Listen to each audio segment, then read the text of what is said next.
I've put together approximately 35, maybe 37 videotapes, and all the information comes from a book dictated to me by God as his righteous servant, a man described in Isaiah 53, and a man described in chapter 11 of Isaiah, the descendant of David, the twig from a shoot that grows out of the stump of Jesse, and it is a stump because of the vanished and failed ancestral tree of the kings of Judah, the line of Jesus. He cannot be the man of chapter 11. He's not the anointed one. He's not son of David. None of that's true. The other book, that book is called Isaiah 53 in the Day of the Lord. And there's about 3 chapters in those particular videotapes that come from the second book that we wrote not too long ago. He dictated to me. It's the story of my life. It's to show you how I fit the verses of Isaiah 53 with regard primarily to suffering, familiar with disease. So that would be wounded, and as it turns out, cancer. But the other words that you find in Isaiah 53, punishment, maltreatment, crushing, bruising, chastisement, okay, that is all in God's power. That's all in God's power, all those words. But the books are unpublished, shunned and despised, accounted afflicted by God, plagued. Nobody understands it. This is so different than the Judaism the Jewish people have been taught. This Messianic era that will never occur. And we know it's not going to occur now once you believe who I am and how you cannot. After the mountain of evidence I have presented that is in those books, just as Moses today would have to say, well, look, I wrote Leviticus. You think I just came up with that? You think I just came up with all this information? Did I know how God speaks through an angel and who that angel is? Moses walks by a burning bush that's not consumed. The angel of the Lord's in the bush and God speaks. I'm the one who explained that to you. I shouldn't have to go any further than that. The God says the rabbis, the shepherds, they never listen to my prophet. They think they know everything. Well, I'm going to keep showing that they don't. This is primarily for the people who listen to them and not them. I don't expect them to ever respond. Because by responding, they have to say they've been wrong. Or that's just not what we believe. And so they won't change. The bottom line is they make money on it. That's the bottom line. God had me watch a video of Tovia Singer just for this one purpose I'm about to tell you. He said, watch him raise his hand. He raises his hand to do his hair or rub his nose or something, and it's this big, fat gold watch. And this is how you know this is a God of old. He said, look at that. Look at that. I said, well, he does dive. His skin dives, scuba dives. So it might be a scuba watch. He said, that's no scuba watch. That's just a big, fat gold watch for everyone to see. And he makes his money on Isaiah 53. At least that's how he really got going. I don't know. I know he has a radio show. But remember, I'm in the fire of refinement. Everything God does with me is to draw emotions because I'm going to be emotionless once I get to Israel, for the most part. He'll let me feel what he wants me to feel. But nobody can get under my skin. You can't bother me. Even if I seem like I'm mad, it doesn't carry over to my insides. And I don't think about it any more than while I'm, as they would say today, on a rant, getting on somebody. But, I bring his reckoning. I laugh. I tell him, you know what I am, don't you, God?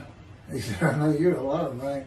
I said, no, I'm the reckoning. And I am the wrath. That's what I am. He laughed. Holy Spirit laughed.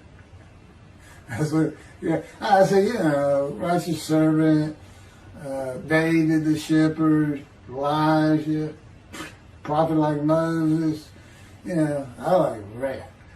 What's his name? Wrath. What does he do? He brings a reckoning. But anyway, I'm going to go through these early years of mine before God spoke to me. It's chapters 1 through 6. Chapter 7 is God speaks to an atheist, and I've already videotaped that. Walking with God, and something on visions and visuals. So the first chapter, this is what he told me to write down birth and tragedy. I was born in Bryan College Station, Texas on February. It's just in from the Holy Spirit, yes. Like you couldn't ask me before I started. Yes. Oh, this is only for the people who come to believe in me. I don't expect anybody who's been viewing these materials and, nobody's really subscribing, a handful, to be believed. Again, I can't imagine. I don't know what you people want. I don't know who you think's going to come to do something different. How are you going to know who David is? I mean, according to Judaism, there is no description of him. How are you going to know who he is? All this being presented, and I know Jewish people have seen it, only 60% of the views are coming from the United States. Now, I don't know that means 40% is coming from Israel. Probably not. You got Canada that's be a big follower on my WordPress site. And really just all the countries of the world at one time or another have looked at some of this information as I wrote my blog, and the blogs became chapters. But I'm assuming some Jews have heard of what some man is saying he is Moshiach, and they're watching. Well, this is for those who come to believe. The people who want to be the witnesses, the many made righteous. By my knowledge, by the things I can tell you that God would have me say to you. So, this might be bored to tears with others, but it does show suffering, pain, and emotional pain, my background, and just who I am. Not just some kook out here. People say, well, he's hearing voices. Listen, as a lawyer, and I even did criminal law, I've seen some of these people who hear voices. I promise you, that's a person who should be hearing voices when you just see them and watch them for a couple of minutes. It's not me. Excuse me. Okay, I was born in Bryan College Station, Texas on February 21st, 1957. And that's interesting because that's the year the first satellite went up. Russia sent up Sputnik, which was really 3 different satellites, and altogether they were called Sputnik. That is considered the dawning of the age of the internet. Now, I've asked God, how did you select me? How did I be blessed with this and learning all these things with this crazy life that I've had? And but he won't answer me. He's gone poker. This poker guy, he's not going to talk. He's not going to change expressions or anything, or me getting an impression that he is. And so I tried to come up with it on my own, and that is where I started. I said, because I know how important the internet is for this. It's the only way to get things worldwide, and all the teachings that have come through it. I didn't know, I'm 63. I'm not like the young people who can just text messages without looking at the phone and all that. But he's taught me everything. He taught me how to set up Facebook, Twitter, you name it. He would just say, go to your computer, do this, do that. Commanded and directed to become very good at the computer and, of course, word processing. I'm a regular secretary, except I still henpeck with one finger. I used to. But God says that's to show you I have perfect use of this disfigured right arm. It just doesn't have muscle in it, and my shoulder's shorter. Anyway, I was born in Bryan College, and that's where Texas A&M University is. And my dad was attending Texas A&M when I was born. I graduated from there 22 years later, which is a story in and of itself. So I was born premature in the 7th month of my mom's pregnancy. I was born in February, and there were many complications. My parents were told I would not make it through the night, and they should just take me home. Mind you, this is 63 years ago. The biggest problem was that my insides had not fully formed, and it was impossible for me to take milk. Mammy, my great-grandmother, told my parents, boil rice. Feed him the rice water. It's got all kinds of nutrients and minerals in it. Dad says he threw out a mountain of rice those first few months. And it would not be my last encounter with death. So my dad graduated and we moved to Metairie, Louisiana. And his first job is an oil and gas geologist. He looks for oil and tries to sell deals to people who can raise money to drill. He gets money up front and a percentage of production once they get their money back. That's what he's done his whole life. And I became, as a lawyer, I became board certified specialist in oil, gas, and mineral law because I had found it so interesting. As a young boy, I became interested. But he rarely had time for us.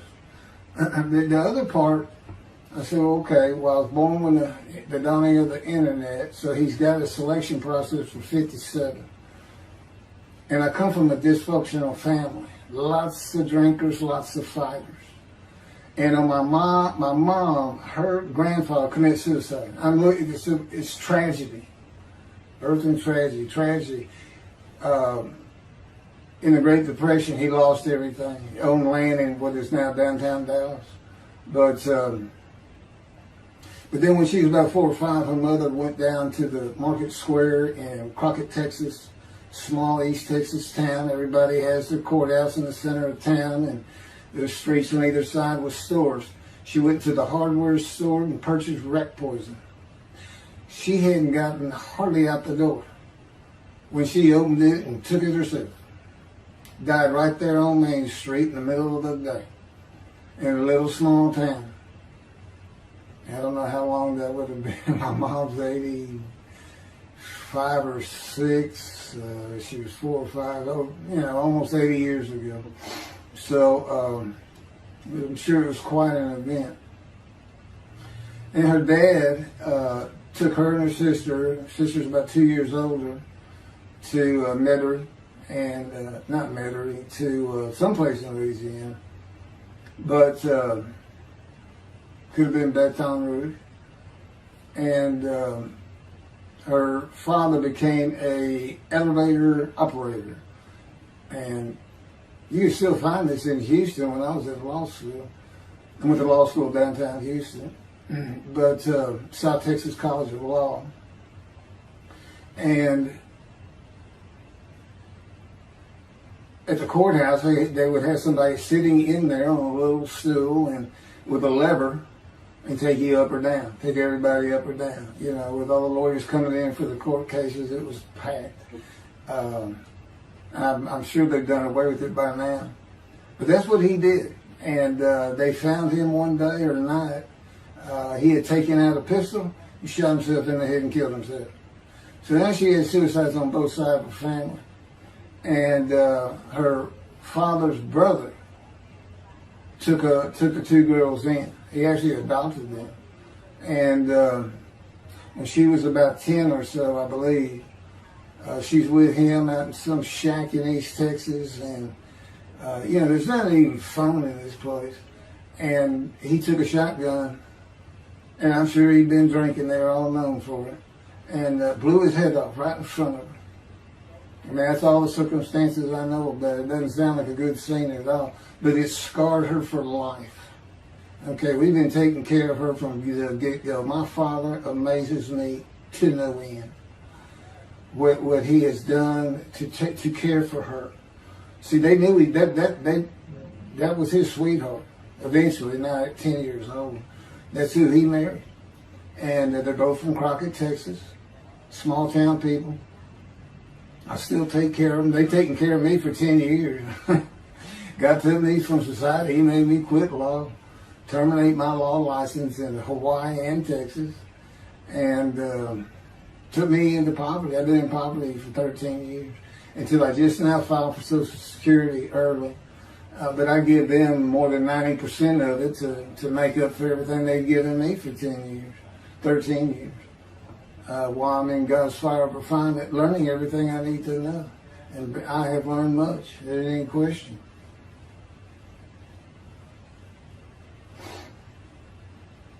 So anyway, there's 3 suicides. There's 4 suicides right there. So it's a family of tragedy. You know, it's not a tragedy of losing your entire family in the Holocaust and you're the only one left. It's not like that. Because God says, I just got things as close as I could. He says, I touched you in the womb to disfigure you, really for just one reason. Well, 2 reasons. One, it makes you identifiable. But it was so people would pick on you. I wanted people picking on you because that's what happens to young Jewish boys. Just for being Jewish, just for having a disfigurement. People will pick on you. I've told him since, I don't even really recall many people saying anything to me. He said, that's because you look like you crawl all over them. They did. And I did. I was always just say something, anything. That's just the way I was just angry inside. And God's taken all that away. But I can still go on a good rant. But, and then my mother in the 60s, young people may not know this, but that's when, you know, the Woodstock and marijuana, LSD, everything started getting big. And at the same time, doctors were just handing out pills left and right. Valiums, painkillers, Percocets, you know, just asking for it. They were writing scripts. And I know today they put a lockdown on that, but she got heavy into it and drunk all the time. I'd have to come home from school and stay with her, and she became such a different animal, a different person when she drank. She became a little girl, you know, and having your mom act like that and slobbering, and, you know, I'd go in there to be Valium dripping out of her mouth with a bottle of booze by her. So it was an ugly scene. And so I came from a dysfunctional family, so I think God wanted that. And He's there with me from my first year to make sure that I live a life of suffering. He orchestrated many of my wounds. And He's taken me back in vision to see these things. And His visions, one thing you don't pick up in the Bible, when I say Bible, I'm talking about the Jewish Bible, the Hebrew Bible, that's not, unless I say otherwise. Which is like when God says, my peoples. If He just says my peoples, He's talking about the Jewish people, the chosen. I mean, He may say the peoples of Moab, or just by the context, you know, He's referring to another group. But that comes up all the time.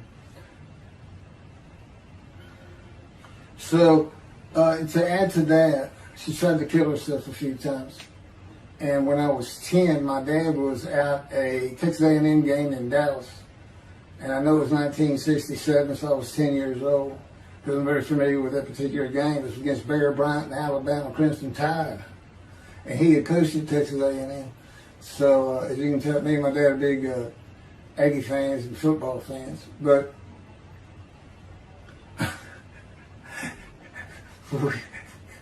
I had been assured we'll be able to see those games in Israel. Somehow it might be technically. He said, we'll get it. That's the Holy Spirit. We'll get it. He's so funny.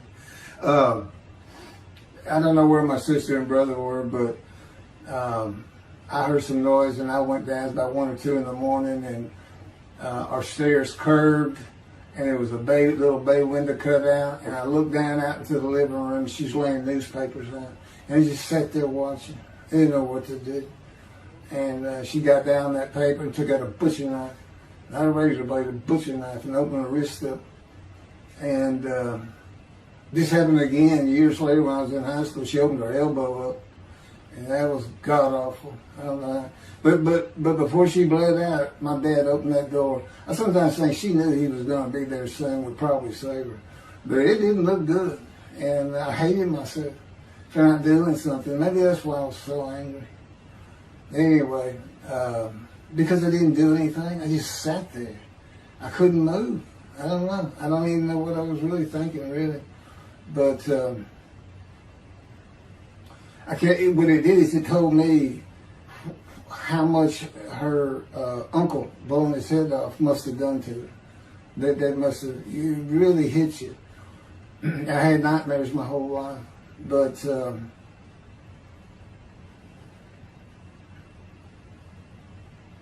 I was 16 when she did the thing with the knife. But you know what? My dad finally got her he got her the best psychiatric care in Houston, Texas, and that's big because we got a medical center that's renowned throughout the world. And they put me back together many a time. And she never did that again.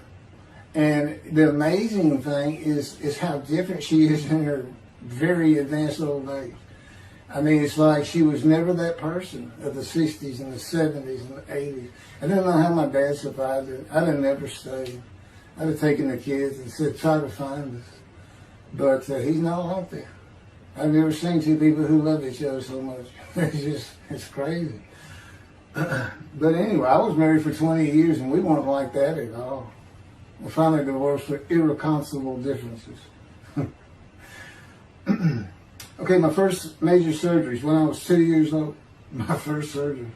Up above here, I have a scar. I had my first of many surgeries. Been born without my right pectoral muscle, small shoulder, withered arm. And there was some, the movement of my arm was restricted. There was some tissue in here that had to be cut out. So they opened me up and did that. I was born right-handed, but I do everything left-handed.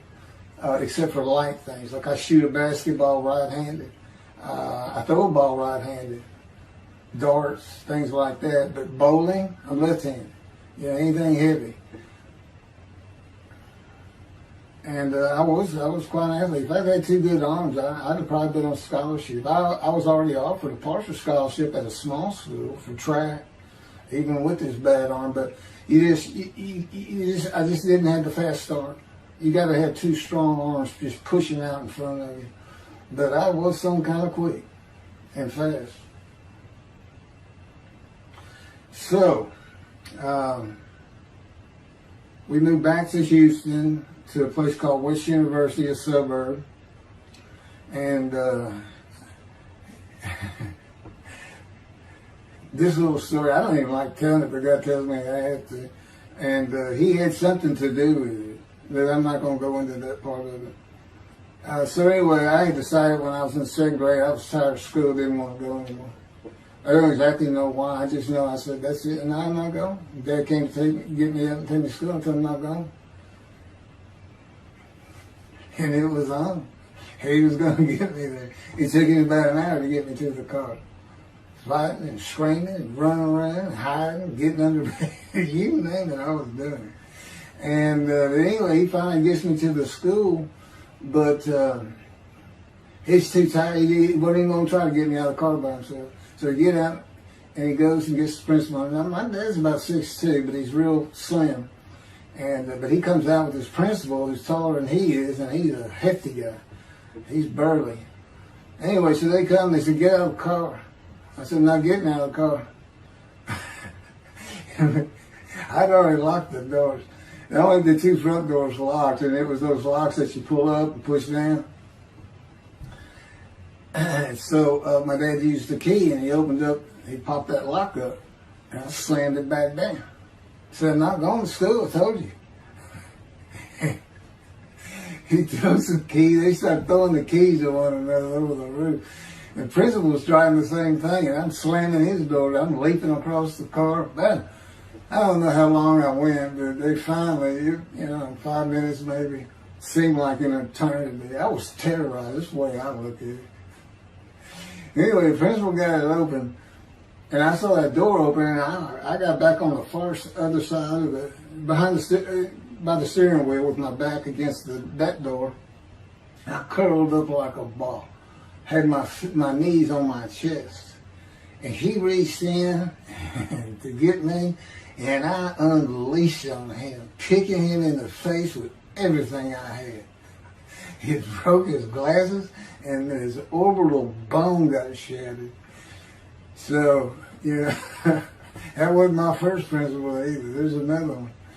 So, but anyway, so they carried me in, and it was very embarrassing. I was crying. But again, funny thing, nobody, because I stayed with this same group for 9 years, going to West University and the junior high there that you go to. Nobody ever said anything to me about it. And I knew some of those kids that were in that class.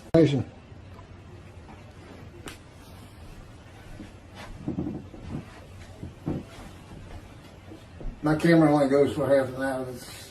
I can see on the screen that I have pointing towards me that when it runs out and I have to turn it off and turn it back on. But anyway, that ended my fight with my first principal.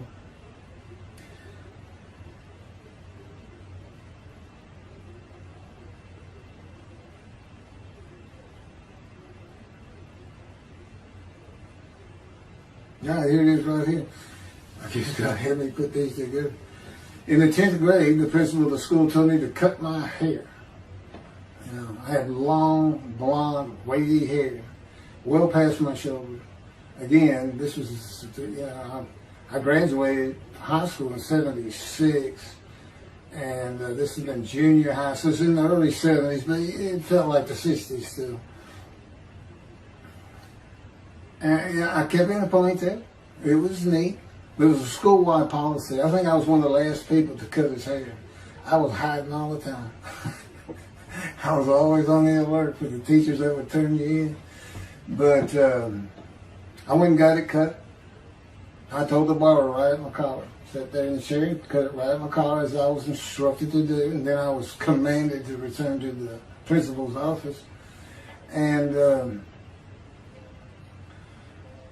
so I presented myself to him. I sat down in the chair in his office, and he gets up, walks behind me, and grabbed me by my hair, back of my head, and jerked my head back fast.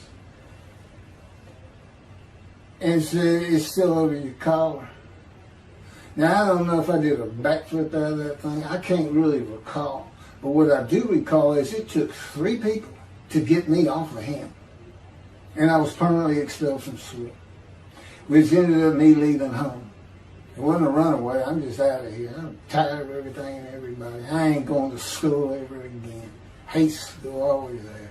That was me. Yeah, they had to pull me off of him. I understand through a friend of mine, he said, "You know, my brother went to that school. He has some stories about that guy." So the guy said, "It wasn't me. It's him." Second major surgery came when I was 12 years old to try and repair my right knee and just below it. I was running full speed in a field.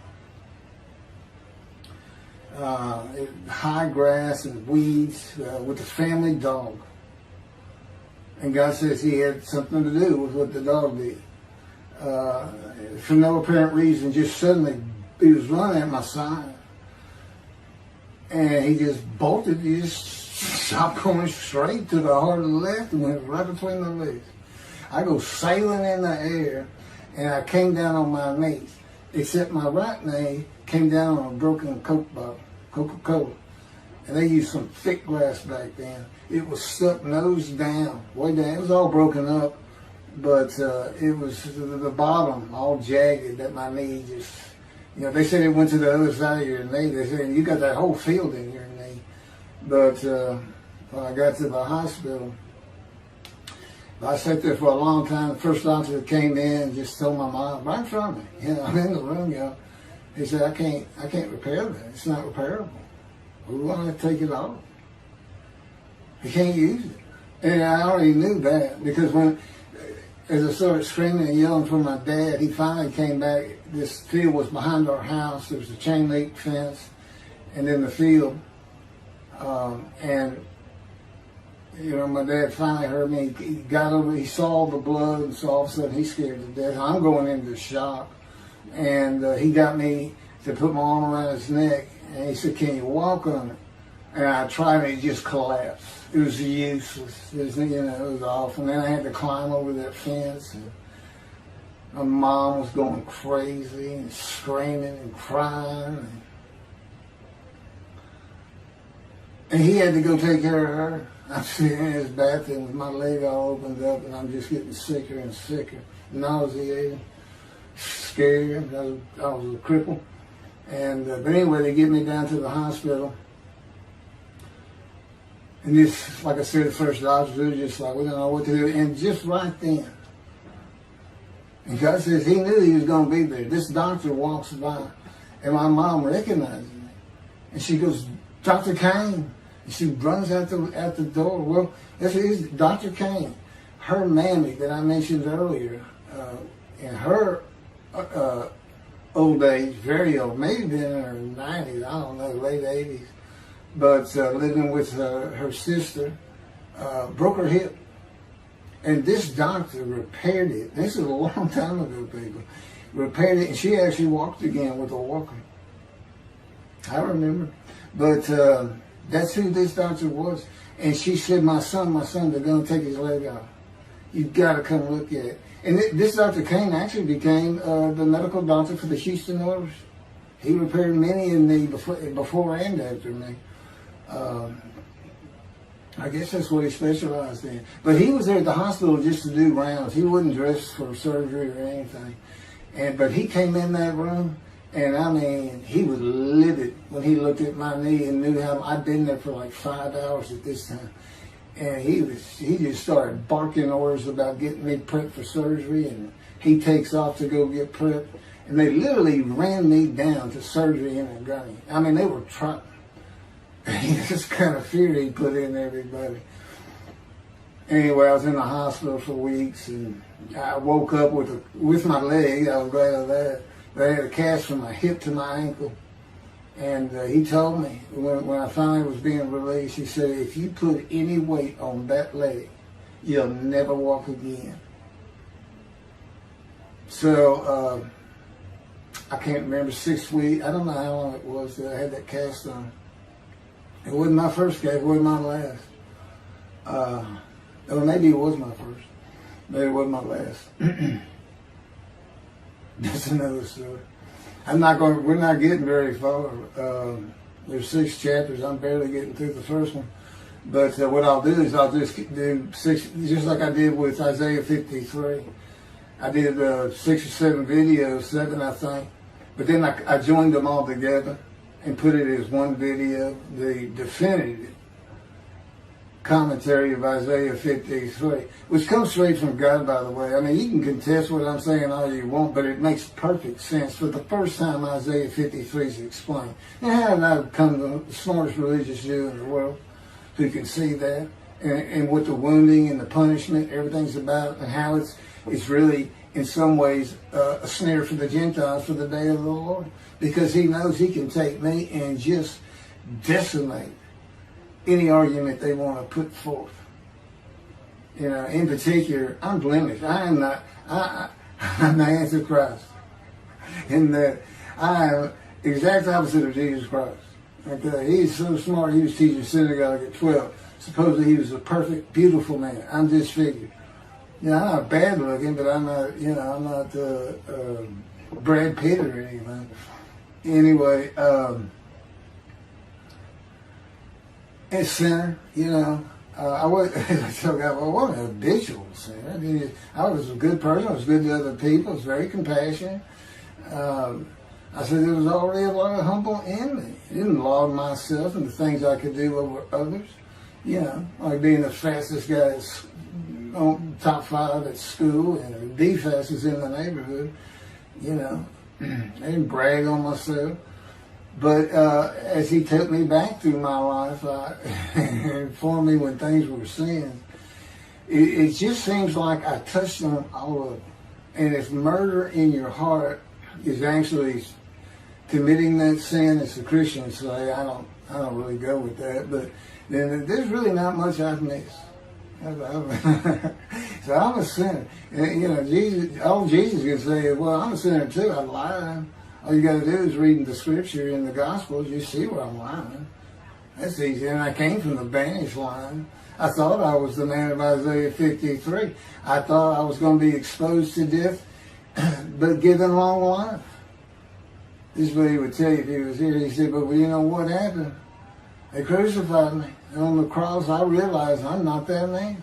This isn't exposure to death. This looks like a sure thing. Father, Father, Father, why have you forsaken me? That's Jesus Christ saying, I'm not the man of Isaiah 53, and I just figured it out. That's what that is. I ask God sometimes, you sure you didn't have that written? Why on earth would they write that down? At least forget about it.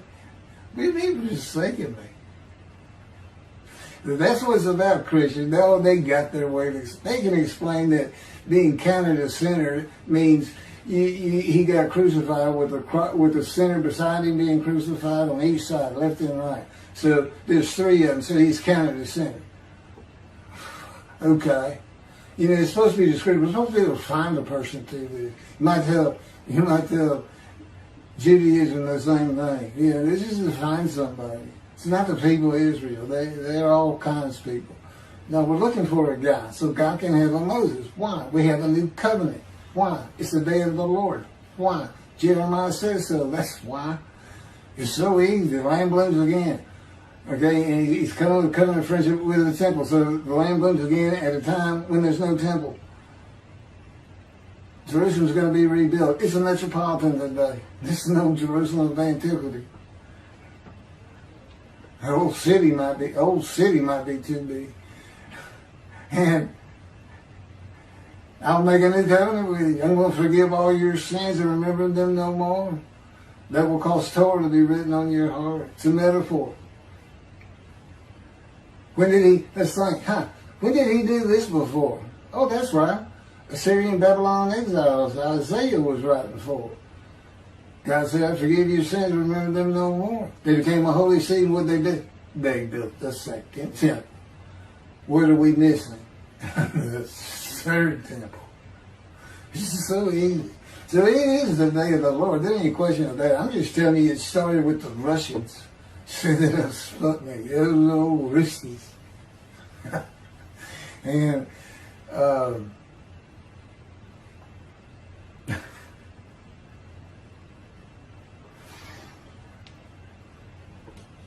and he's bringing the covenant, but he's got to have a Moses. He said himself a prophet like Moses. So he's saying it's Joshua. No, it's not. God needs him today, the day of the Lord. And guess what? He gives us a description of him. He knows this is a time of secularism, reliance on science and medicine and doctors. And you got so many more people who the only book out there is not the Hebrew Bible. There's a lot more books than that. You know, there's all kinds of distractions, television, cell phones, computers. You know, back then, you know, you just sat around and said, what do you think God's doing? I don't know. Wish he'd send some rain. You know, it was just, I said it's easier to get them back then. But here it is. It's here. And God said, you see why I put shunned and despised in there? Because for a while I said, God, you know, this is before we really got the books done and everything. I said, I'm just sitting in a room. I can't really tell anybody shunned and despising me. Counting me plagued, afflicted, and by God, and everything else. He said, well, how you feel now that we've been putting all this on the internet? I said, I feel shunned and despised. Yeah. I can tell they know. There's no question this hasn't gotten back to those two. I said, you keep attacking them like this, and I'll be certainly sure, just in case I'm wrong. But, because he won't actually tell me, he won't tell me anything, this is a rule of thumb, he won't tell me anything that I cannot find out or become knowledgeable on or informed on of my own, which means about nothing because we're in a room all the time. The adjunct of the Holy of Holies is what I call it. I live in the I'm like the priest who can, the only person who could go into the Holy of Holies was the high priest. And that's what I'm like. As a matter of fact, God had me write down, just as he had David write down, a new Psalm, 151, where God said, it's on a video, where God is speaking, where the Lord came to me and God said, quote, and within that, he says that he declared me. We actually used the psalm where he declares it for David. He declared me an eternal priest in the order of Melchizedek and King David. and a rightful king, small k, and a rightful king. And he also declared, I'm the righteous servant. I mean, that's God talking. I mean, he's using it. When he dictated to me, it wasn't, to be written in my personality. That's him. That's him doing a new song. So, because he does that. Even in the writings, the person doing the writing, whatever prophet it was, or Moses, or David, if he wrote Samuel 2 and Kings 1 until he died. As I said, God says, look, just assume the central character is the one I had writing, because their lives change when I come to them, just like mine's changed. This is not anything I could have ever conceived or even bothered thinking of. I'd have never read the Bible my whole life if he hadn't told me, we're going to the bookstore and get you a Tanakh. That was 13 years ago. And my answer was, what's a Tanakh? I didn't know anything. And look at all this knowledge. But this is it. This is the only power he's going to use in creation. He's not going to perform miracles. He's not going to have me performing miracles. And he's not. He said, the only power I'm going to use is on you. What I can get you to do. He said, I can take a Gentile Texan and take him to Israel and get my temple built. Okay. He said, because that's what you say to God all the time. Okay. And one night, I hadn't even read Isaiah 53. He didn't come to me and just say, offer yourself for guilt. I crushed you with cancer. It was me that did. That's not, I wouldn't have known what he was talking about. We finally get to Isaiah a couple of years later. He said, Keith, read Isaiah 53. I said, okay. And so I read it. I said, okay, finish it. He said, who do you think that is? I said, I have no idea. I can barely read it. I didn't know what it's saying. I said, I think these two verses ought to be up here. I said, you sure nobody messed with this thing? He said, nobody messed with it. It's just how I had Isaiah write it. He said, that's you. I said, oh, okay. And I couldn't help myself. Good luck convincing anybody. I can't even tell what it's saying. He said, before we get done, and he's right. I've been over that thing so many times. From my original version of Isaiah 53 that he dictated, or told me how to put together, but every sentence, every word is his. We've changed it up and added things. I've learned things. Like I didn't know about the test of devotion. I didn't know why the angel was leaving early in Malachi 3, but I do now. And all that would cause an amendment to my midrash on Isaiah 53. And, the book has me, these are all on videotapes now, me and Rashi. Rashi, the first one to come up with this is Israel.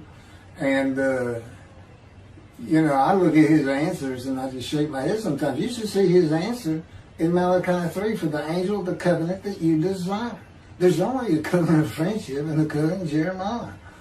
And this is his answer. It's midrash, so he just takes a section of the angel is on the way, and it just says the angel of the covenant. And his commentary is the angel that avenges the revenge of the covenant.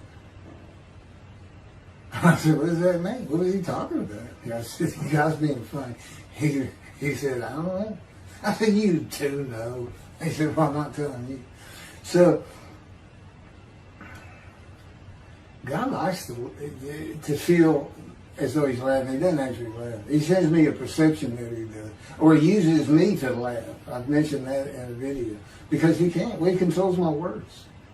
I learned that in walking with him. Just one day, I'm talking out loud as we go. I'm discussing man and divine beings as though I had a sermon I was giving or a speech to somebody or a seminar.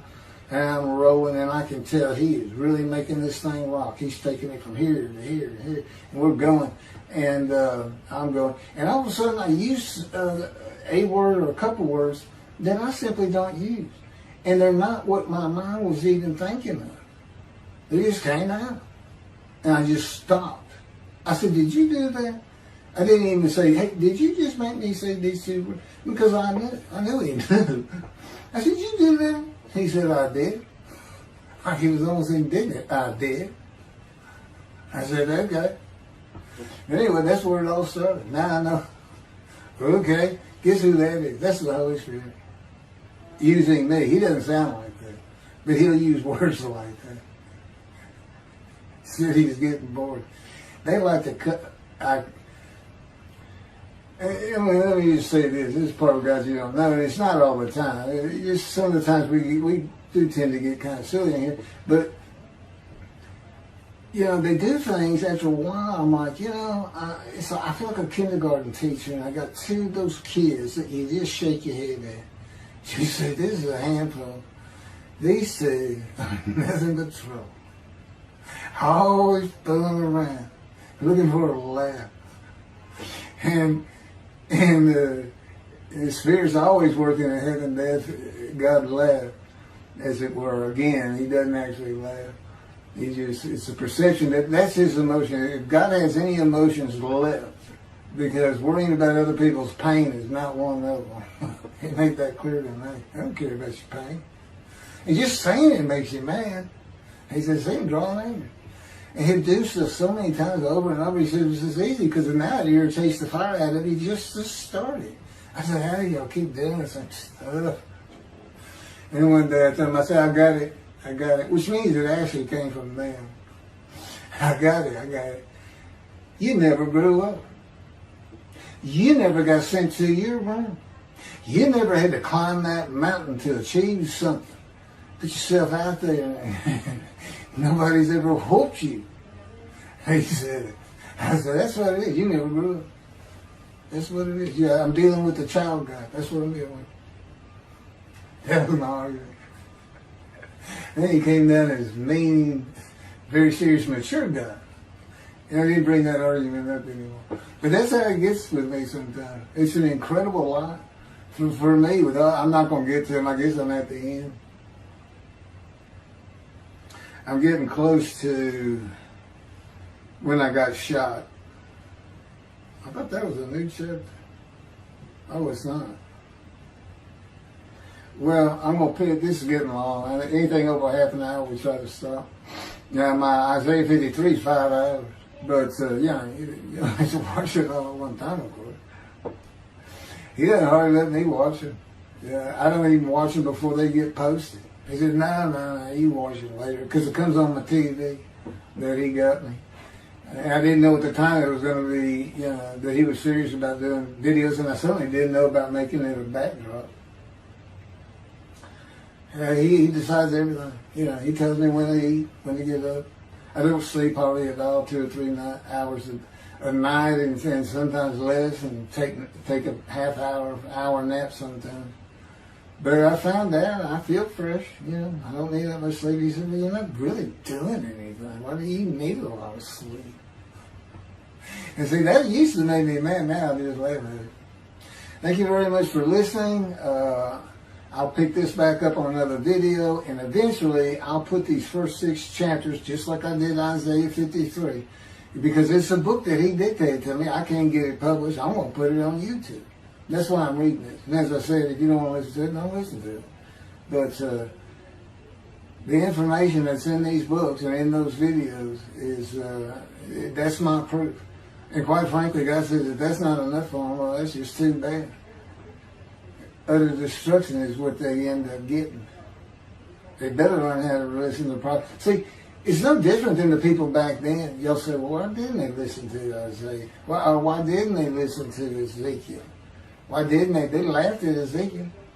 That's what Rashi says in his commentary. I didn't know it was laughing at him, but they just ignored him. Everybody thinks they know it. But in any event, I do know there's one chapter we haven't put in there, and that is recognizing a prophet in the Talmud.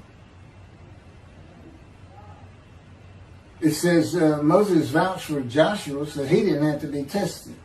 Now, the problem with all that is, and I think why about hadn't had to put it on video, is that they're looking for a seer, somebody who can see the future. But see, that's antiquity. I mean, that's not what you're looking for today. Moses wasn't a seer. And none of the prophets were seers. They just wrote down what God told them to write down. God's the prophet. Is the one making prophecy. And what he does, he doesn't actually just, quote, see the future. He walks it through. He says, okay, right here is when they're going to send up a satellite. This is where humanity will be at that time. He can walk it through in his mind. As I mentioned, his eyes, he doesn't have them. It's just his absolute knowledge of all things. He can form a picture of this room. Me, it's in here. He knows every atom of my body. And it's like he does a vision for himself, a visualization. That's what I call when they put pictures in my mind. He says, and he puts it into the spirit's mind. And they're both within me. You know, the big cloud that just came down. If you're sitting in a room with me, it envelops you. But it engulfs me, it goes through me. My little spirit cloud becomes part of the big cloud. That's why God is in his spirit.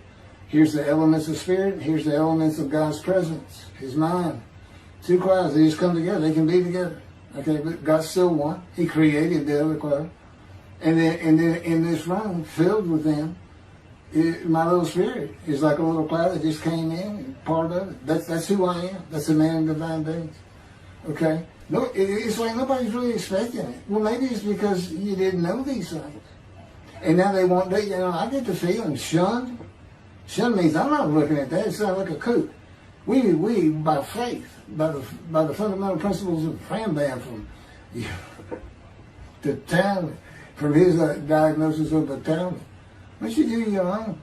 Why don't you throw the Talmud out and learn some new stuff? Why don't you get out of antiquity? Every religion has an end times like that. Every religion ends up with utopia for its people. Everybody. Well, don't be like everybody. You're the Jews. Throw it out. Let's get practical. Let's have God in our midst again, in a man like he was in Moses. Let's point at him and tell the Christians that is the man of Isaiah 53. Here's what it's about. God says he's coming back. He told us we're not waiting on him like you. He said when he was coming back, he false prophesied 5 times. He ain't coming back. He wasn't who he thought he was. He told us on the cross. I'm not the man of Isaiah 53. He tells us. Well, that's what he doing. Father, why'd you forsake me? I'm about to die. What do you think he's talking about? What do you think he's thinking about? You're not supposed to die. He thinks he's the man of Isaiah 53. So do they. It's just mind-boggling because I'm the man. And there's nothing about me that says Jesus Christ. Nothing. You should hear me cuss God. I've cussed him trying to die. I've begged for death 1,000 times. He said, it's not been 1,000 times. I said, it's been hundreds. He said, well, that's true. You have cursed me more than any man in the history of mankind. And he said, and you did it face to face. And I said, you shouldn't make me so mad. He laughed, y'all. He laughed. Without cussing him, he did make some mad. And oh, you're kidding, that story? He gave me his perspective. This is how he did it. He said, Keith, imagine you created ants. And ants are living beings. In other words, they can think and they have emotion. Okay, you get a great big ant farm over here in your room. Okay, you decide you're going to get one ant to get all the other ants to do stuff. But you got to get him ready. And you get him ready the way I'm getting you ready. Now, he's mad at you. Right? I said, yes. Yes. And he said, now, imagine, I'm always laying in this bed. I got a big table. It's got a microwave on. I put my computer on. I got a big fan I like to have on. And he said, look over at that table. Now, imagine that ant got loose. And he is crawled up. And he is standing on the corner of that table. And he is giving you the what for in ant language. I mean, he's going. And he's turning around and shaking his butt at you. And he's cussing. And all this. And all you got to do is go bump. And he's gone. I said, that's funny. And it is. And that's how he, that's what it does to him with me. The spirit will rile me up. I call him a troublemaker, troubler. He's so funny. But God's so humorous. There's a difference in their humor. Okay, that wraps up. I'm told that does wrap it up. I'm going to pick up a gunshot. I guess it was worse than the accident to my knee. They ended up opening me up from between my breast and my pelvic bone, and now it's been 3 times.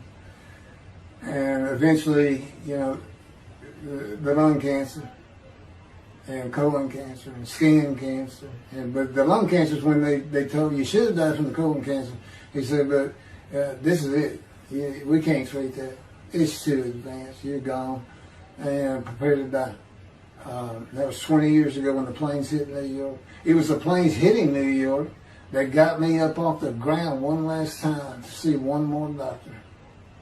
The life of God's righteous servant of Isaiah 53, chapter 3, gunshot. Shortly after I recovered from my knee injury, I moved to Fort Lauderdale, Florida. I was not happy about it at all. It turned out to be a lot of fun. I made some great friends and celebrated my 13th birthday. My only injury in Florida was having my front teeth shattered and knocked out, requiring caps, which was more of an ordeal than I would have imagined. We returned to West University in Houston after 2 years. My mom was not doing well at all, and it was getting close to her second suicide attempt. I was back with my old friends and did not have much supervision from home, and I failed ninth grade. I made my own decisions, and I rarely listened to others. After being set back a year at junior high school, I made a few new friends, which led to my next serious injury. My best friend was a Spanish Italian whose father was from Sicily. And he kept a machine gun and a violin case in his office at the restaurant he owned, where his son and I were waiters. It was called The Godfather. My friend was the best pool player I've ever known or played with. An absolute natural. I will call him Antonio, but that's not his real name. Antonio's girlfriend was a Jewish girl. I will call her Rebecca, but that is not her real name. Antonio was a Catholic Christian. Rebecca did not practice Judaism, and Antonio did not go to church. I was a confirmed atheist, and we never talked about God or Jesus. Rebecca's father had foreclosed on a ranch about 8 hours from Houston outside of LaGrange, Texas, Fayette County. LaGrange was famous for the Chicken Ranch, which was an illegal brothel that operated from 1905 until 1973. The business served as the basis for the 1973 ZZ Top song, LaGrange, and the Broadway musical, The Best Little Whorehouse in Texas, as well as its 1982 film adaptation. T.J. Forney was known as the meanest sheriff in Texas. In the coming weeks, I would be interrogated by him outside of Shock Room 3 at Dental Hospital in Houston. This is an excerpt about him from an internet article. It was the most one-sided Texas battle since the Alamo, as 100 citizens watched disbelievingly in the dusty little town of LaGrange, their beefy sheriff, T.J. Forney, reached into a black 1975 Continental Mark IV and began to shake by his $300 suit Marvin Zimner, the star consumer crusader of Houston, Texas. That's from People, June 17. Next, the sheriff tore off Zimmer's blue-white toupee, waved it in the air, and then finally ground the rug under his cowboy boots. Behind Forney's fury was the fact that on Zimmer's last assignment in LaGrange 18 months before, he had filmed an expose, which resulted in the closing of a critical part of the local economy, the Chicken Ranch, a legendary body house. Antonio, Rebecca, and I first went up to the ranch in the summer of 1975. It was a small ranch house and small lakes with horses roaming around loosened pastures. We decided it'd be fun to try and catch one of those horses and go riding. The next time they went to the ranch house was in Rebecca's father's Mercedes-Benz. Two-door convertible Mercedes-Benz. I sat on the hood of that Benz with a lariat while she tore through fields trying to run down a horse for me to rope. The horses could turn too fast, and we never got close enough for me to rope one. What we could and did do on the next trip was bring guns. A 30-30 rifle, shotgun, and two 22 caliber pistols with holsters. As a backdrop, Antonio and Rebecca had broken up as boyfriend and girlfriend, and her attention had turned to me. I did not believe that caused any friction between Antonio and me, but it should have. It did not seem to be a source of animosity of Antonio towards me in any event. On October 5, 1975, we were all back at the ranch having a great time. Tony and I were shooting at cans with our pistols and practicing a quick draw from the holsters. We were standing shoulder to shoulder, about 3 feet apart, and he was a little forward of me. Rebecca came up behind us, between us, and said she wanted to shoot. Antonio passed his gun to her, and it fired when it was going by me. The bullet went on a straight line through my bladder, intestines, and colon from the front right and lodged in the back of my left buttock in my backside. I could see the trajectory in my mind. I fell to the ground, and Antonio fell on top of me, rolling me over and over. I think he was looking for an exit of the bullet. I told him to get me to a car and get to a hospital. Felt like Babe Ruth had swung a bat up between my legs. I never once thought of God. On a big ranch, there are several gates for different sections of land and different purposes, usually with chains and a lock. When we got to the first one, I told Antonio, drive through it. I told him to ram it. I knew I was dying, and all I could think of was, you have got to hurry. I didn't panic, but I had never been so afraid and had never felt fear like that again to this day. Sometimes I think I have forgiven Antonio for accidentally shooting me, but I had not and cannot forgive him for stopping at those gates. I'm still mad about it. I was seriously angry at him.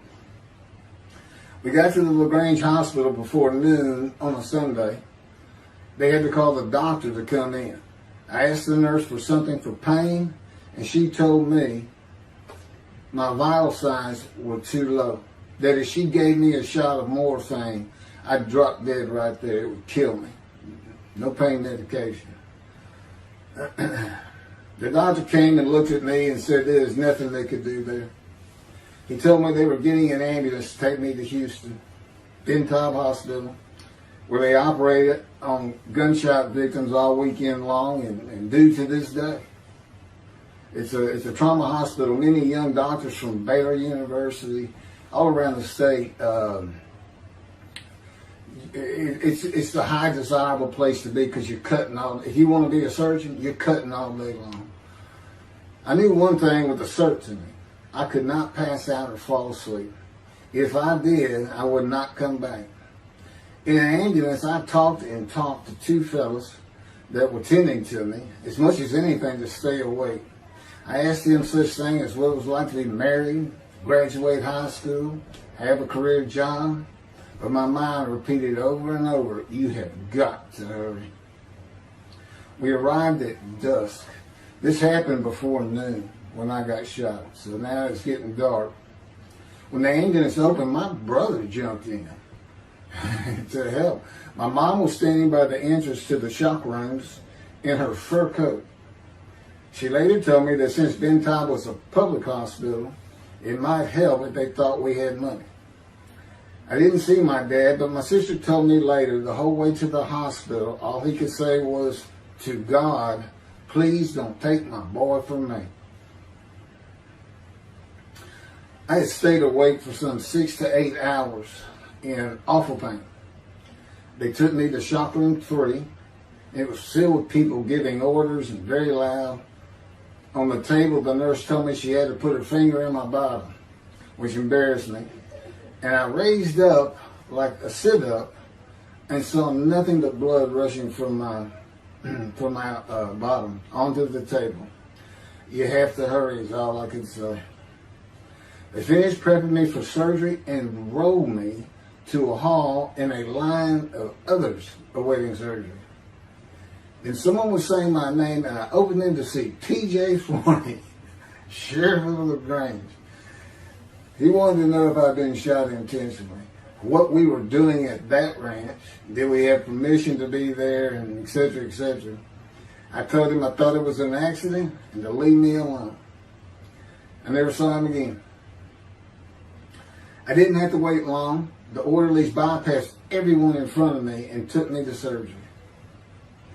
I awoke in a large room with about 10 beds on my side of the room and 10 beds on the other with other patients, and I could hear moaning and crying here and there. It took a few moments to remember what had happened and why I was in there. I fell back asleep, and when I awoke, my dad was telling me he would have me out of there into a private hospital as soon as possible.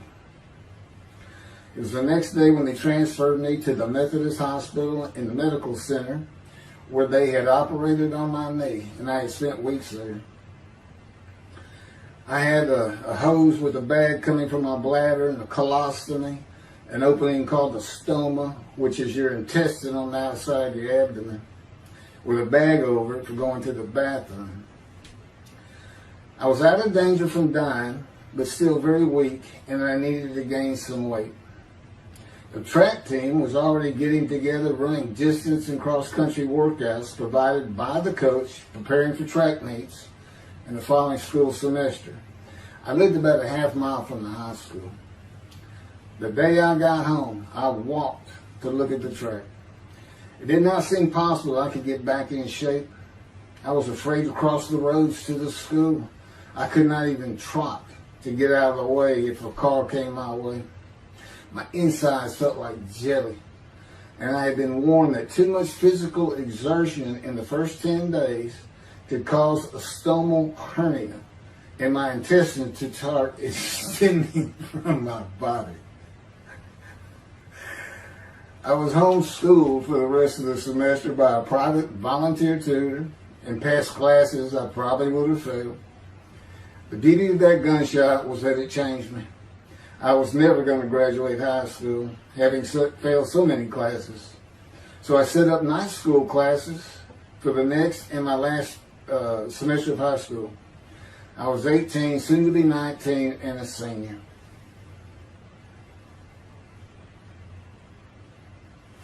Chapter 4, College and Law School. Before the summer of 1975, one of my best friends on the track team, who threw the discus and shot put in field events and was a senior, told me he wanted to do something big the coming summer before starting college at Louisiana State University, LSU. I was only a junior and I had no plans for the summer. He mentioned this to me, and I began thinking about how long it had been since I had been to Colorado. My father, who had really good years and many so-so years, depending on how the oil and gas industry was doing. And when I was in junior high school, he had sold some prospects that completed a few wells and had purchased a condominium in Pagosa Springs near Durango, Colorado. My friend's name was Keith Miller, and I called him Miller. He had given me the name of Say Babe. At one of our night track meets, I was running the 330-yard low hurdles, and the last turn was behind bleachers where the officials lost sight of us for a few moments. A runner to my left veered out of his lane into mine and took my hurdle, and I had to slow down and go around it, yelling, "Hey man, that's my hurdle." I wasn't happy. I do not remember how Miller knew what I had yelled, but he was probably on the football field inside the track working on shot putting discus, watching me run and hurting me. I did not really know him very well at this time, other than he was the popular senior who knew everyone, in stark contrast to me. On the following Monday, I was walking down the halls between classes, and coming in the other direction was Miller, though I did not see him. Then as he was passing me, in a loud voice, loud enough for everyone in the entire hall to hear, I hear, "Say, babe, that's my hurt."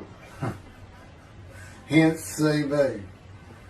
That began a really good and fun friendship, and I got to know the class I should have been in if I had not failed ninth grade. And because I was Miller's friend, I was immediately accepted by anyone he introduced me to. I found out about 40 years later on Facebook. I looked him up and we friended that he's Jewish, and particularly because of his brother. He's got an older brother, and they look just alike. Live up in Oregon. But I did not know that. It's not something we ever talked about. Just didn't think about it. I'm sure he wasn't observant at the time. I told Miller about my dad's condo and suggested we plan a trip up there and backpack in the Womanichi wilderness of the San Juan National Forest. I had hiked there while in junior high school with a friend and his little brother. I had a driver's license in my second year in the ninth grade. The prominent 13,000-foot peak is 10.7 miles from the town of Silverton, which began as a silver mining camp in 1873, and that is where I plan to take Miller.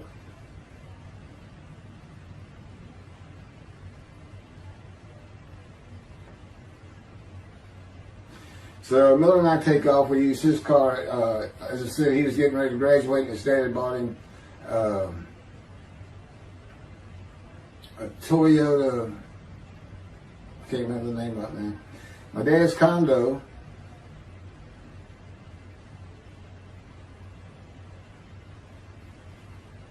was about 60 miles from Durango, where a train depot is located that runs the train through the Womanichi Wilderness to Silverton.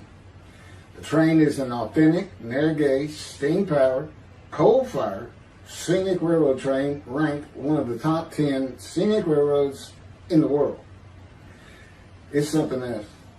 It stops twice in the same places to let off and pick up hikers and backpackers in the Animas Canyon of the Womanichi. At top speed of 18 miles per hour, it takes the train 3.5 hours to travel the 45 miles from Durango to Silverton. Oh, here it is. Miller had a new Toyota Celica. And after a day and late into the night, we made it to Pagosa, slept, and we're at the train station before the first departure the next day. I don't know what the problem was, but the train was not going to run that day. So we couldn't get to where I wanted to take him. It's just too far. We decided to get a hotel in Durango and just head down the train tracks into the wilderness and explore an area I had never seen in with the maps. We got lost. And at one point we decided, let's just put these backpacks down and you go that way and I'll go this way. Well, we did that. We met back up, and then we couldn't find our backpacks. And we did finally find them. We slept that night, and we had a big black bear episode because we had left some food out on the ground, which we shouldn't have done. And but anyway, we ended up making it back, and we had one of the best party nights I've ever had in my life. We hit the main street in Durango, which is a tourist hotspot, and we hit every single bar. You could drink at 18 back then. It wasn't 21 as it is today. And we did. We made sure it was like a go. Okay, let's go to every one of them had at least one drink, shot of whiskey, Boilermaker, beer, whatever. I can't really recall other than I knew I had been drinking the night before when I woke up. But we did. We hit both sides of the street. I don't know how long it took us and how many drinks we had, but we just had a lot of fun.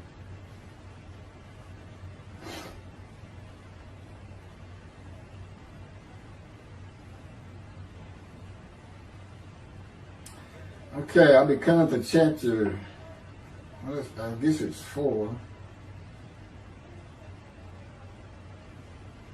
I don't know. I thought I was coming up to the cancer story, but this is different. This is getting into alterations while at school.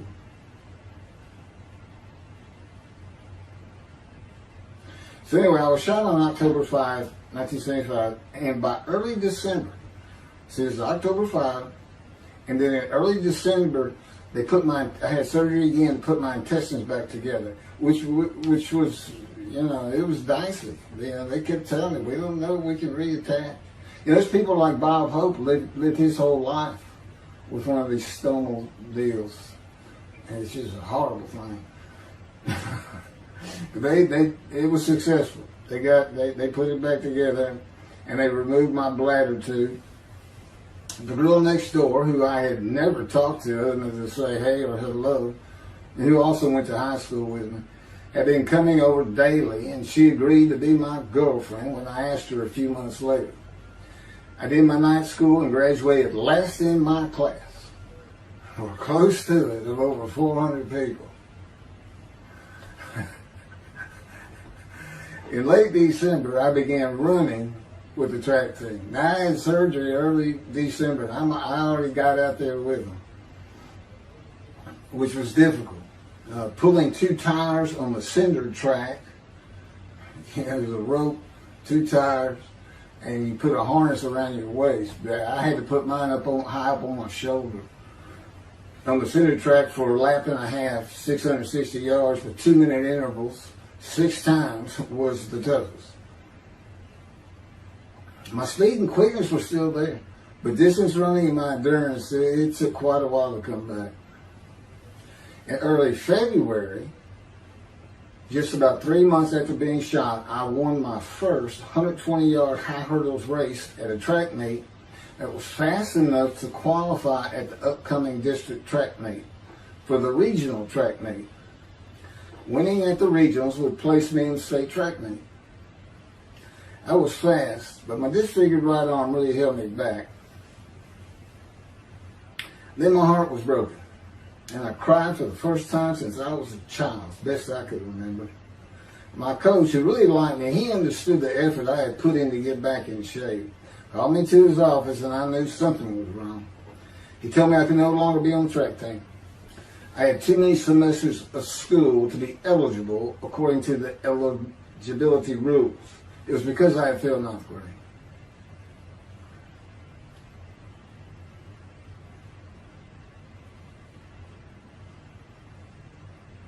And of course, I had no one to blame but myself. Skipping school all the time, just not trying or caring about learning was why I failed. I was not lacking in intelligence and common sense, as many people thought of me. I could and often did read a complete science fiction paperback book during the school day. One day. I get them from my brother. I just sat in the back of each class and read my book, and the teachers always left me alone. I also was suspended from school a couple of times for fighting. First fight was in the gym in the bleachers with the principal on the floor telling us the do's and don'ts for the second semester of the 10th grade. This is 2 years before I was shot. I found out he already knew me by name, and I had never talked to him. The second fight was with the same guy, but this time we took it across the street from the school. He had about 10 of his friends, and I, being pretty much a loner, I had none. They were African American, bused into school from neighborhoods far away. And I just didn't understand them, or know why they even talked to me with words I did not get, like word, or say, man, can I hold $1?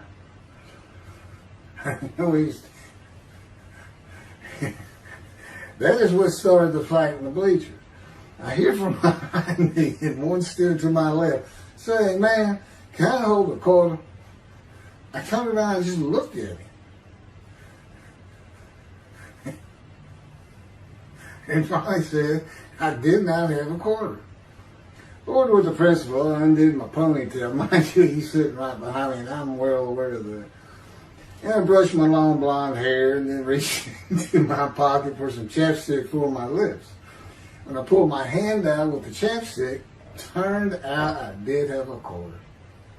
Then from behind me, I hear saying, "Man, you said you don't have no quarter." To which I replied, turning around, "I don't have a quarter for you." The next part is kind of hazy, but I do know I grabbed him by the front of his shirt and threw him down the bleachers onto the students sitting below me. That is when the principal yelled my name and told me to go to his office. The next day, the guy and his friends were waiting on me when I got to school, and we fought across the street. The principal had told me not to get into any more fights, and this is the fight I got suspended for. I remember being in, after my suspension, being in the men's room smoking a cigarette in a stall, and a group of African Americans came in, and they were talking about the fight. What I remember was hearing, "That white boy went Muhammad Ali on him." My favorite fighter. I even saw the Ali Foreman fight in Kinshasa live in Amsterdam in 1974. And some of my best friends in high school were African Americans, mostly on the track team where we could get to know one another. I still had run-ins with the general population of the African Americans, who everyone just called blacks back then. I never used the N-word and thought they would help themselves a lot if they stopped using it. Mostly I think they were angry at being bused in from neighborhoods far away. In fairness to them, white kids did not seem to like me much either. So, yeah, I looked young even for my young age, and with my long hair, about 6 to 8 inches past my collar, I looked kind of girlish, and many people said that to me. One day a friend of mine told me what it was to him. You never smile and seem to be very angry. Like if someone looks at you crossways, you're going to come after them, daring them to say something. Like you want to fight. My next suspension for fighting began in middle shop, and it was all my fault. There's not a big deal to that.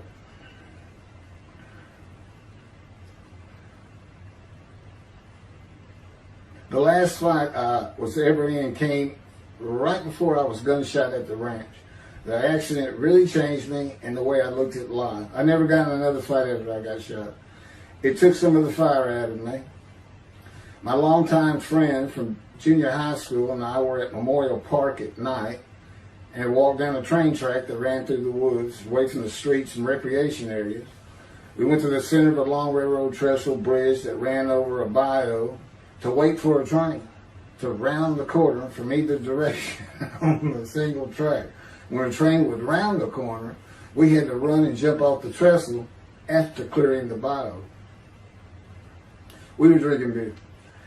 As we were sitting, we started talking about the price of gas that was 44 cents a gallon in 1975. Anyway, the trains weren't running. We got up to leave, and as we're walking down the steps, he said something about my father and about how to find oil and gas. And I turned around and just hit him with everything I had, with my right arm. And I realized, what a stupid thing to do. I called him the Big Sweet. He's huge Norwegian. His hair was white and long and longer than mine. His hand was the size.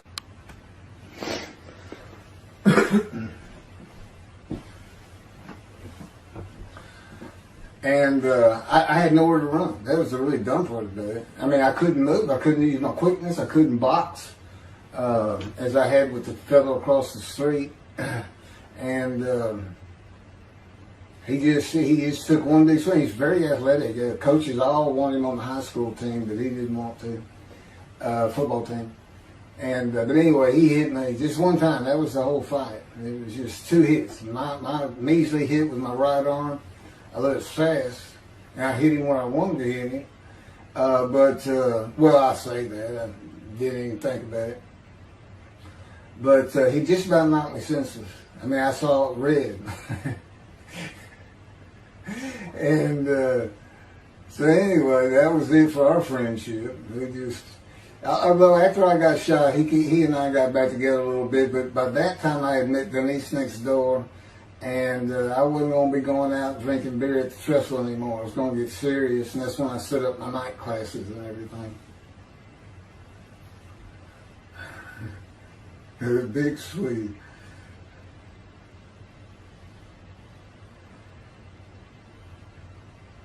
After the gunshot, I stopped seeing old friends, including Antonio and the Big Swede, and spent all my time with Denise from next door. I knew I wanted to be someone who succeeded in life. My dad always told me when he was angry with me that with my smart mouth, I was never going to be anything but a ditch digger or a lawyer. While he said lawyer in a derogatory way, he got me to thinking I'd like to be a trial lawyer.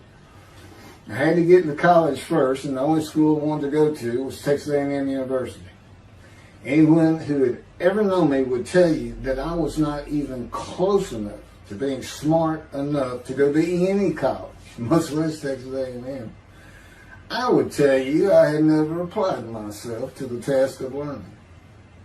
Texas A&M denied my application. I called them and pleaded and argued, and finally admissions said that if I came for the summer semester of 4 classes and maintained a B average with no fails, they'd let me in. I did it, barely. I almost failed calculus to get a D.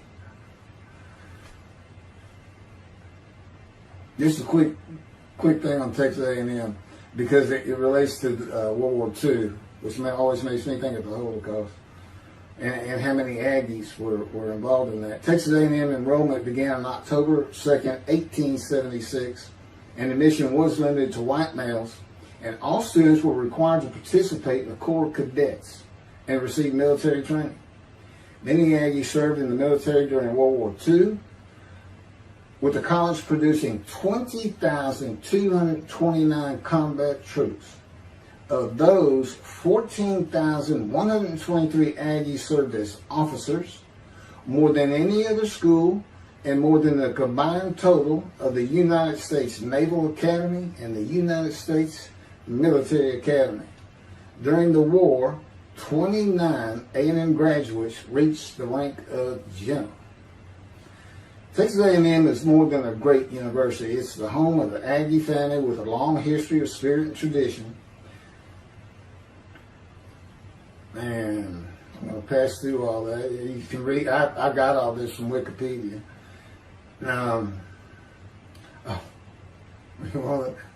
Like Notre Dame, it's a school full of tradition, especially notable at football games and in campus life, drinking beer at the Dixie Chicken.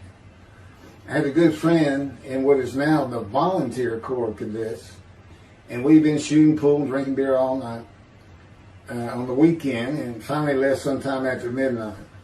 I walked my friend back to the quad, Corps Cadet Quad, a large open area where people could gather, surrounded on 4 sides by dorms for cadets only. And I dropped him off at his room. Before he shut the door, he looked at me, and not for the first time, said, "Want to race?" He's fast. We raced many times. I said, yeah. Of course, we were pretty much, we've had a lot of beer. I said, yes. And he went to the end of the hall and took off at the other end of the hall. He was fast, but I was pulling away with just a few yards to go and hit the wall before I could stop and busted my chin open. Blood's pouring out everywhere. People opening doors. Look, that's what the little guy did to the taller guy. Taller guy. I also sprained my ankle. These are my injuries at Texas A&M. I also sprained an ankle so severely playing basketball with football players that I was in a cast for 6 weeks. Those were my only injuries in the 3 years at A&M. It was the gunshot that changed me and everything in my life. I married Denise when I graduated from A&M in '79, just 3 years after graduating high school. I went through in 3 straight years because I had those hours from the first summer. I just went ahead and went the next summer too. And I got out of, and the average for most A&M students is 5 years. But I went through in 3. And of course that meant I never dropped a class, which also meant I had a low GPA, grade point average. And I didn't realize how important that was for admission to law school. I was denied admission from every school across the nation I thought I could get into. I did not know how my dad knew about South Texas College of Law in downtown Houston, but he made some inquiries and found out the dean was a graduate of Texas A&M. And we're known for helping each other. We set up an appointment with the dean. I told him of my rather intense home life and wayward ways, and that the A&M had given me a chance to prove myself as a capable student. You know, he hemmed and hawed, looked around the ceiling, and gave me the same opportunity A&M had. 4 summer classes, D average, no fails. I did it. I was terrible at chemistry and math, but it turns out I had good reading and comprehension.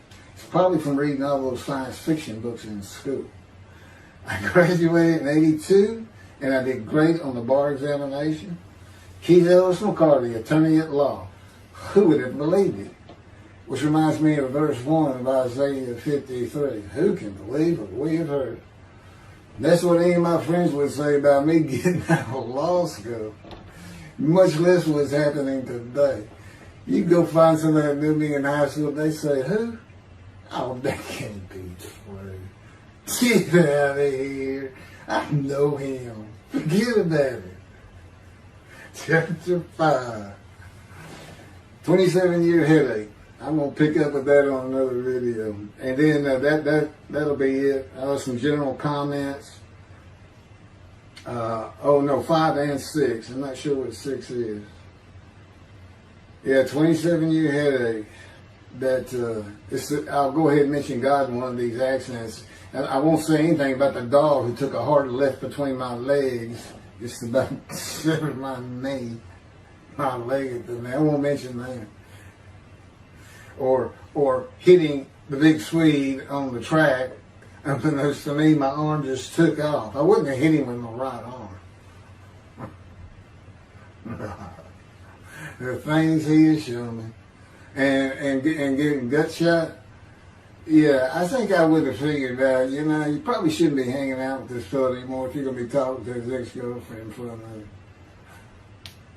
Little things like that, he controls my perception. Little things like that in my life to make sure I am the man of Isaiah 53. If anybody thinks I'm going to back off saying that, they're wrong. I have been through too much. My whole life is dedicated to this time, the day of the Lord. As a matter of fact, what about my day? That's right there. What about my day? Well, he said, well, first of all, God's speaking with you and living with you. Most people say that's pretty good. I said, yeah. But anyway, here's something he's promised me that he lets me check out all the time. And I'm going to put on the screen.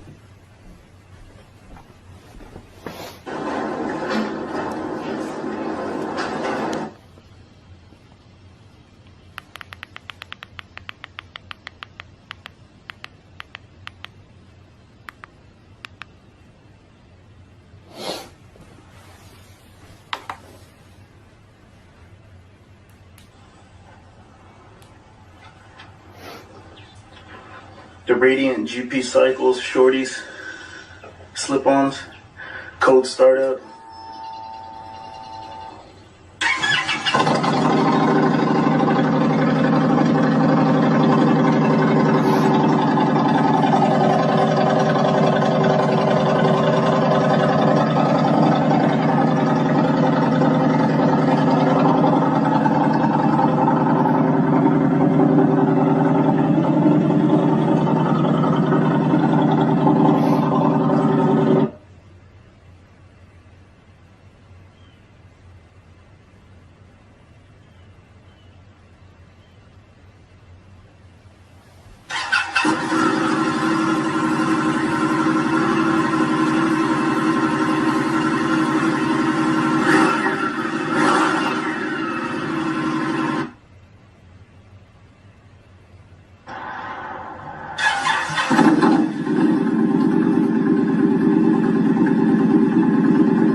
27-year headache. Chapter 5 of the life of God's righteous servant of Isaiah 53. The same year I graduated from law school in 1982, my son Justin was born. In 1985, my daughter Brooke was born. And in 1988, my youngest child and daughter, Laura, was born. I was making good money, though I expected a lot more, in my first job with a law firm that specialized in collections. I also tried my first civil case, which, while working there, which was a nerve-wracking event, first trial. The first day I entered the courtroom, the judge asked me if I was a law clerk. I had a very youthful appearance, though I was 28 years old, not 20, common age for a law clerk. My youthful appearance in junior high school and high school with my long, wavy blonde hair, I usually kept in a ponytail, had way too many people tell me I looked like a girl. It is interesting though, at least to me, not one person in my entire life has ever said anything about my disfigured arm. I must have looked like a girl who would beat on you if you did it. When I got mad, there was no hiding it. You could see it in my face and hear it in my words. When I was 28, Brooke was born. I tried my first civil case, and the bane of my existence on earth began. A never-ending headache that I generally thought to be associated with post-traumatic stress disorder. I had terrible nightmares from my youth, but now I seem to have begun grinding my teeth, causing the temporal mandibular joint, TMJ, to ache terribly during the day, and the whole side of my head, the muscular, I don't know what you call it, but underneath the skin of the skull was always real tight, a tightening of the muscles. It was difficult to even talk to people at some points. For 27 years I had that headache. I tried everything. Even surgery on the TMJ, and another surgery where the doctor severed my upper jaw and then trisected it from my skull and spaced it to fit my lower jaw. All to no avail. I could not stop the nightmares and the grinding of my teeth. Mouth guards helped my teeth, but the pressure was still there.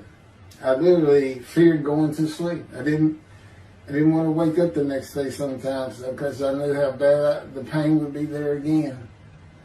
It completely ended my dream of being a trial lawyer. So I got an associate position in an oil and gas firm and began learning how to prepare title opinions for oil and gas companies on tracts of land they plan to drill on. Basically, a title opinion is you start from sovereignty, which is when the state granted the land to someone, usually great, large tracts of land. And from there, you get parceled out and cut up. And I'd be chasing one small tract within a very large one almost 200 years ago in the early 1800s. And I would have to create genealogical charts of heirship, for people who died without a will. And I had to know who the family members were. And I got very good at it. And I really enjoyed it. I'd go to small towns throughout Texas and into their courthouses where they would keep all the records of every transaction, of every piece of land in the county. But anyway, there's an awful lot to it. I do go into it in some detail in the book, but I'm not going to for this video.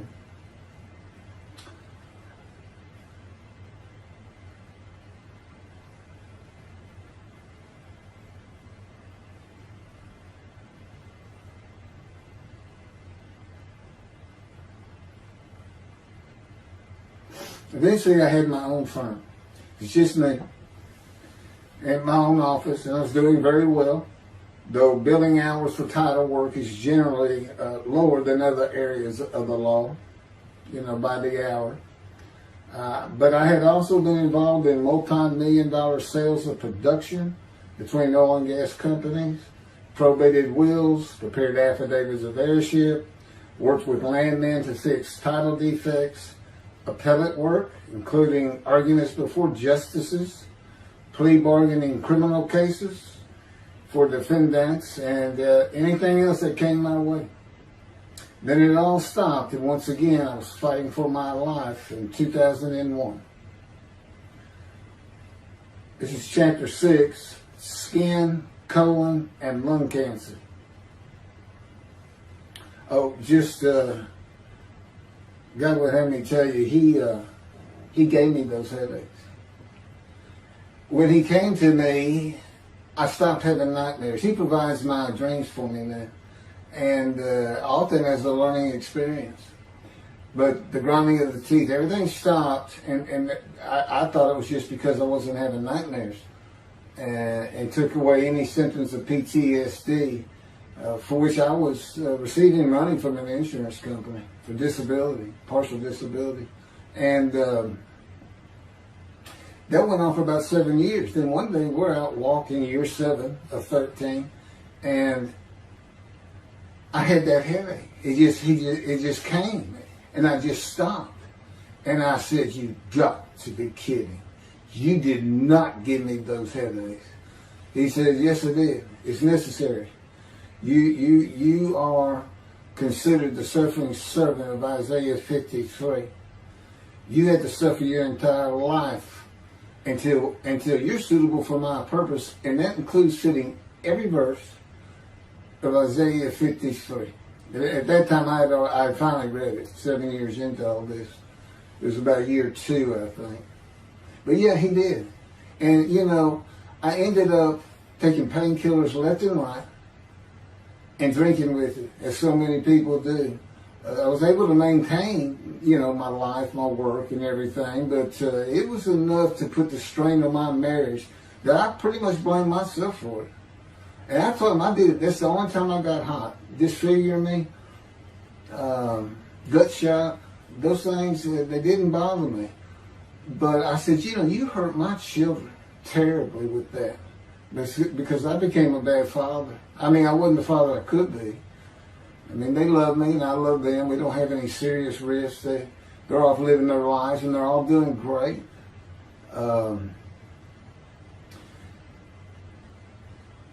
But if they consider themselves anything, they're Christians. And although I don't think any of them are overtly religious, or that they're in church every Sunday or anything like that, but when I started going to the conservative synagogue here in town, and I told them I was converting to be Jewish, they're pretty much just that. Just saying I would be a Jew, I guess. I'm not sure that I didn't believe in Jesus. It was probably more of it, God says. But really haven't talked to them much at all in 7 or 8 years. But anyway, so God gave me the headaches, just to make sure.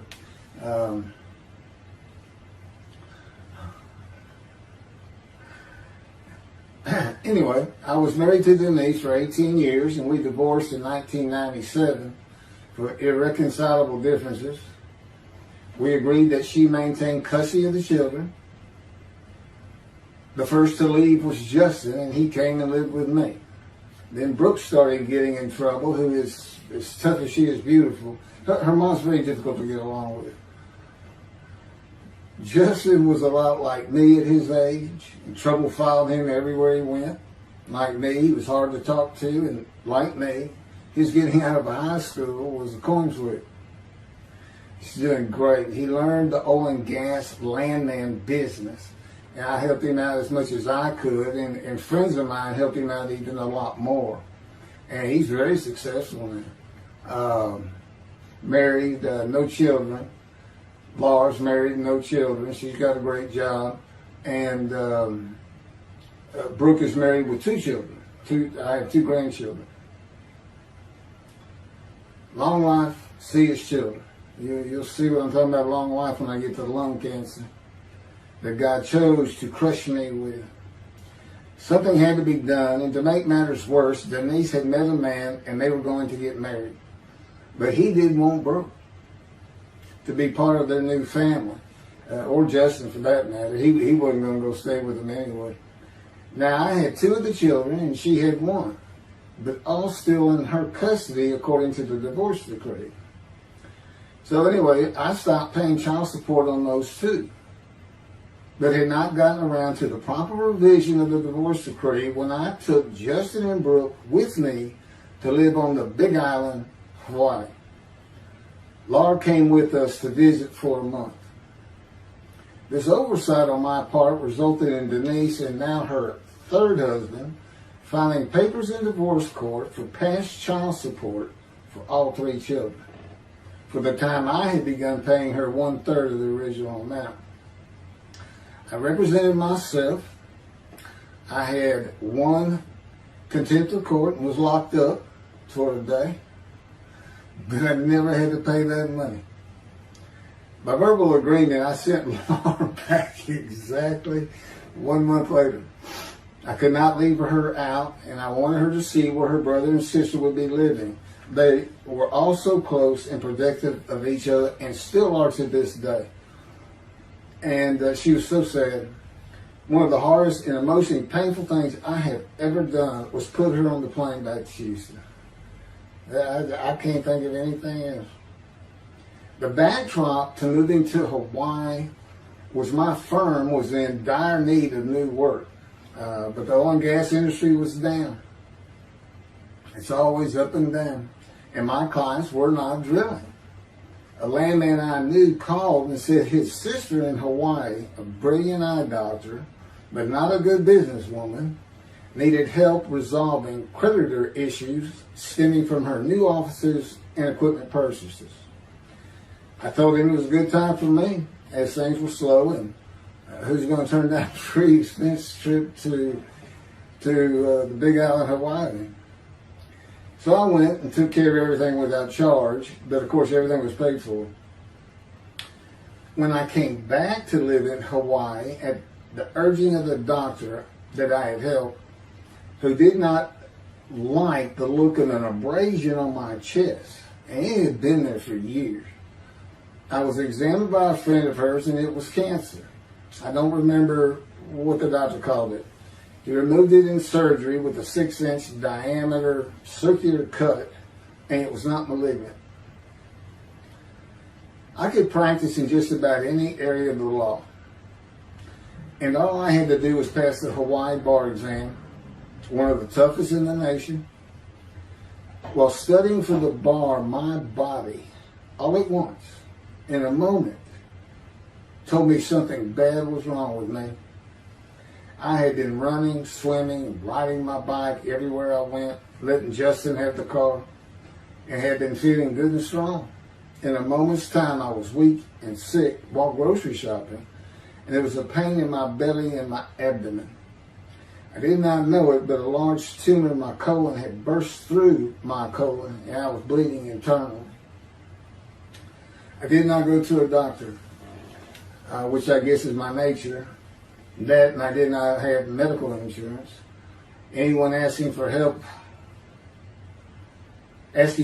for help unless things were at a critical stage, such as a bullet wound, was something I couldn't do. There's all kinds of personality disorders. I thought surely it would pass, and decided to just give it time and bear up to the abdominal and belly pain. I continued studying and took the Hawaii bar on Oahu and Honolulu in the summer of 2001. I had lived in pain for so many years from my headache, and passing the bar was so important. I just kept going day by day. Pain was getting worse, and but I kept exercising. It's the only time I didn't focus on the pain. I had always been a fast healer, and I thought in any day it would just go away. I finally could no longer take it. Brooke, it turns out, was in Houston visiting with her mom, and I left Justin at our little, we called it the little green shack. There wasn't much to it. We weren't there very often, really, except to sleep, and went to Houston to find a doctor for diagnosis, staying at my parents' townhome, which is where I'm at now.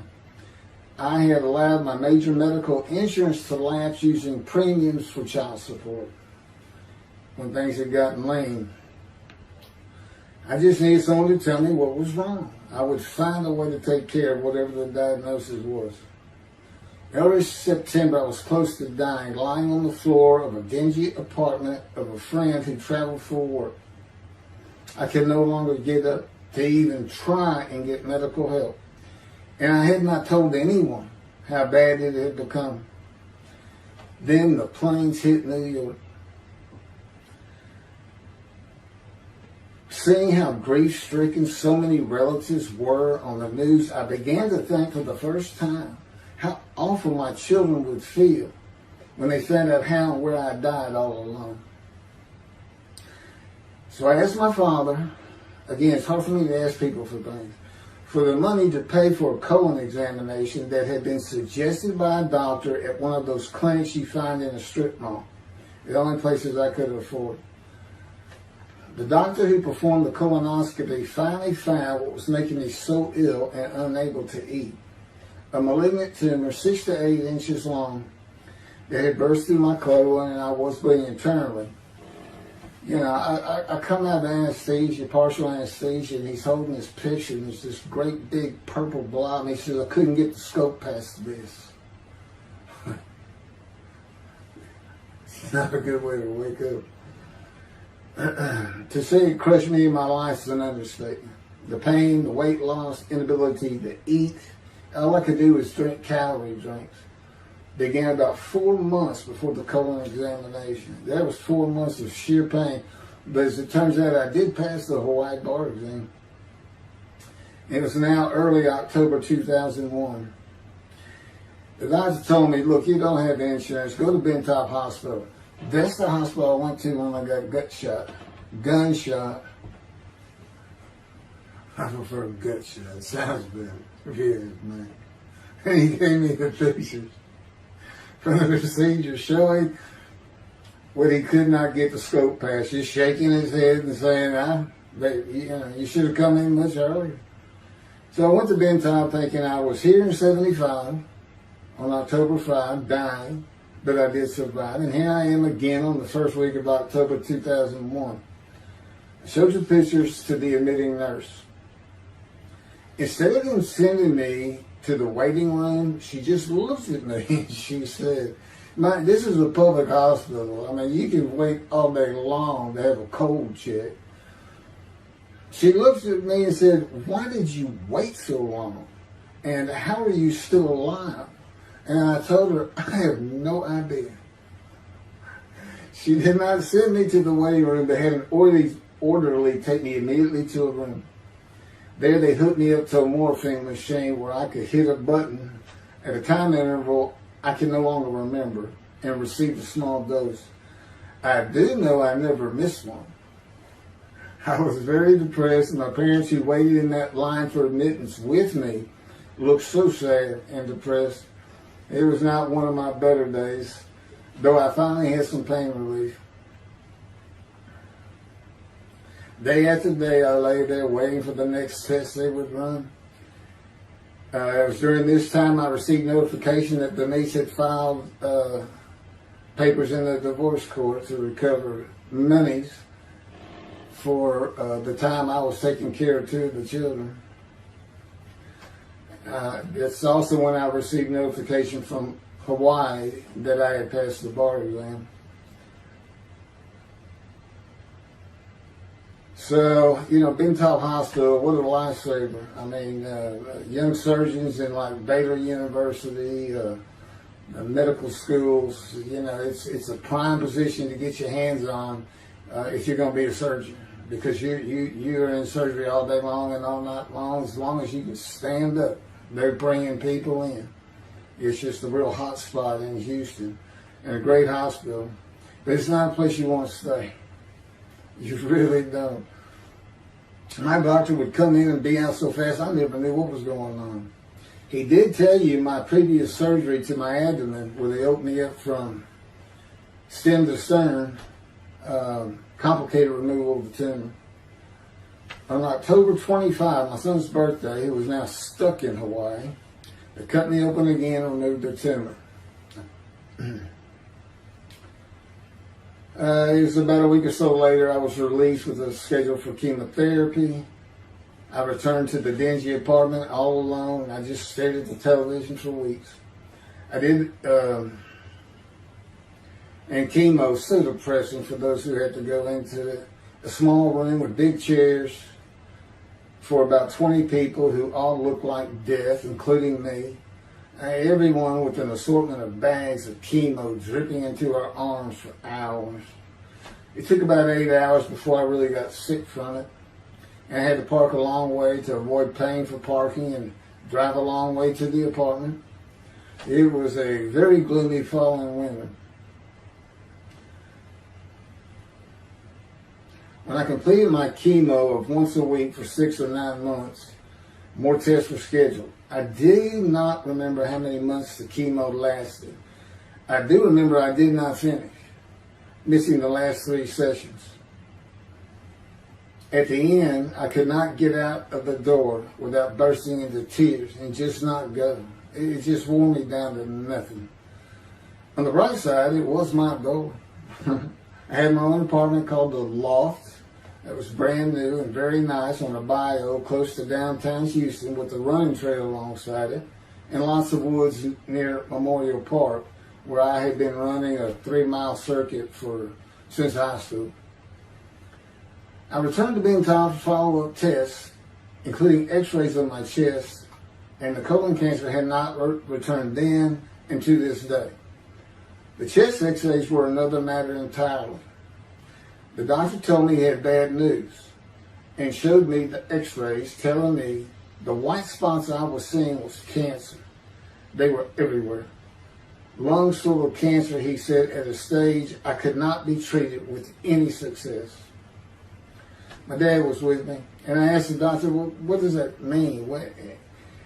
And when he said you need to prepare for death, the look on my father's face was so sad and hurt at the same time I'll never forget. And we've been through some tough things in this house. Every house we've been in.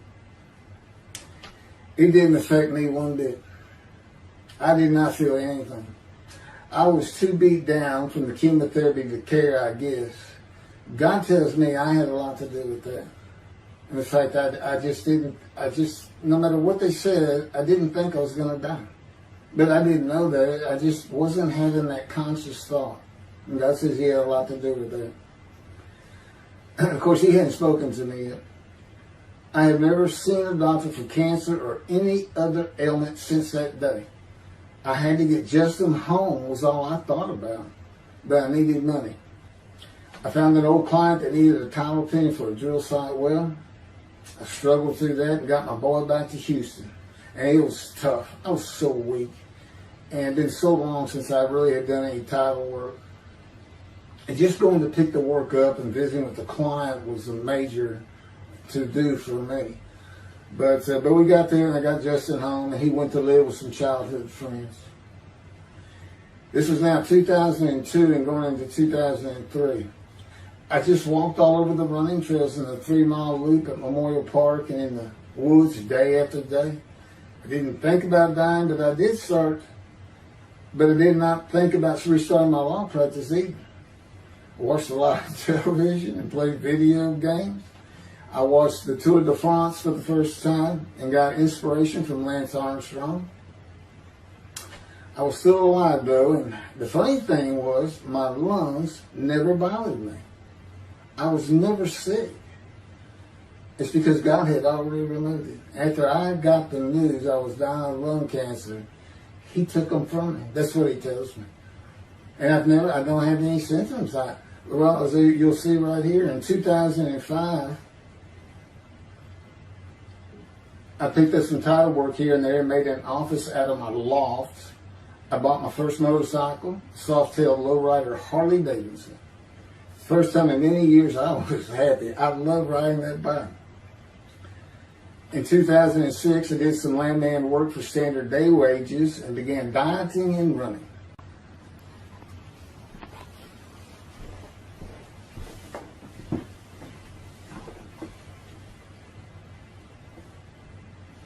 Once again, my camera only goes for 29 minutes and 59 seconds, and I'm going to back up just a little bit.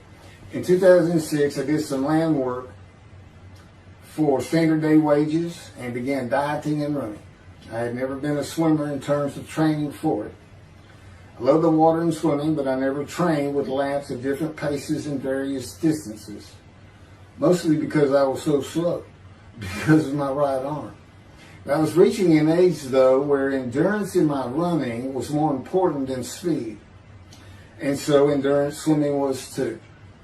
In Hawaii, I had seen the athletes come to Kailua Kona, where we lived and where the Ironman triathlon begins and ends. Matter of fact, my little green shack was just right on the route to where they start. That was a fun week. And it was amazing watching the athletes train and prepare for the race. I would think to myself, a human being, the human body cannot do what they are doing. Yet they were and they did. It's just amazing. I decided to learn how to swim more efficiently and how to train for distance and endurance. Get a regular and triathlon bike and enter some triathlons. I was still alive and finally a direction and purpose in my life. Training every day for long periods of time. It really helped with my headache and I slept better. In 2007, I signed up for the March 30, 2008 Lone Star Half Iron Triathlon in Galveston, Texas, and the October 5, 2008 Longhorn Ironman 70.3 in Austin, Texas. You cover 70.3 miles, and you got to do it under 8 hours. And I did real well in the first one. As far as my time, it's 7 hours and a little bit, but I barely made it without disqualification in the one in Austin. And it was primarily because of the hills. It's this very hilly area in central Texas, I guess. But I did make it, and swore I'd never do another one. But I did it after the first one too. It's tough. My insurance was still paying for my inability to work, primarily based on the headache and a diagnosis of PTSD. So I was not working, and I got real serious in training to swim the 1.2 miles in the ocean, and that would be in Galveston and in a lake in Austin, 56 miles on the bike, and a half marathon, 13.1 mile run. That's what I was able to do with a diagnosis in 2001 of lung cancer that could not even be treated, stage 4. And that's just about impossible. It would take a miracle of God for that to happen, because generally you're going to die within 1 year. They say if you get lucky with good medical treatment, you might make 5 years. But 1 year is the standard, if you can make it that long. That's my proof that I offered myself to guilt for God. Because you can't, it's not something provable. All you can do is show the result of that offer. And again, guilt's an emotion. I got way too many videos and everything to get too detailed on it. But that is the proof. You know, I got the colon cancer 20 years ago when the planes hit New York. And it was 2000. Oh, that was 2009, right. Too many things go through my mind when I start thinking about those cancer years. But God, He removed it. He had something for me to do, but that's verse 10. God chose to crush him with disease. And as I've mentioned, the reason He chose that is to show that I was blemished, defective, could not possibly be an offer for sacrifice, because He knew what the Gentiles were going to do. They were going to put an unblemished lamb in there and call the Jewish people's Bible their own, and use the laws of Leviticus, not unlike Mr. Toby, a singer, and his 6 million blemished ram sacrificed by Hitler, the righteous servant of God. That's how that seems to read. He's welcome to respond any way he wants to that. But it's on the video, it's in the book, it's in quotes by him.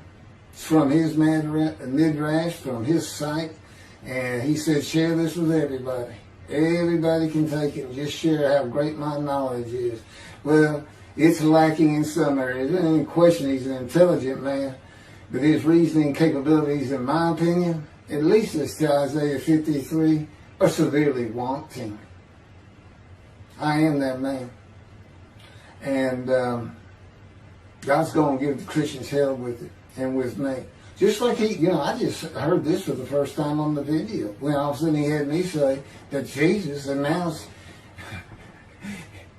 he wasn't the man of Isaiah 53 on the cross.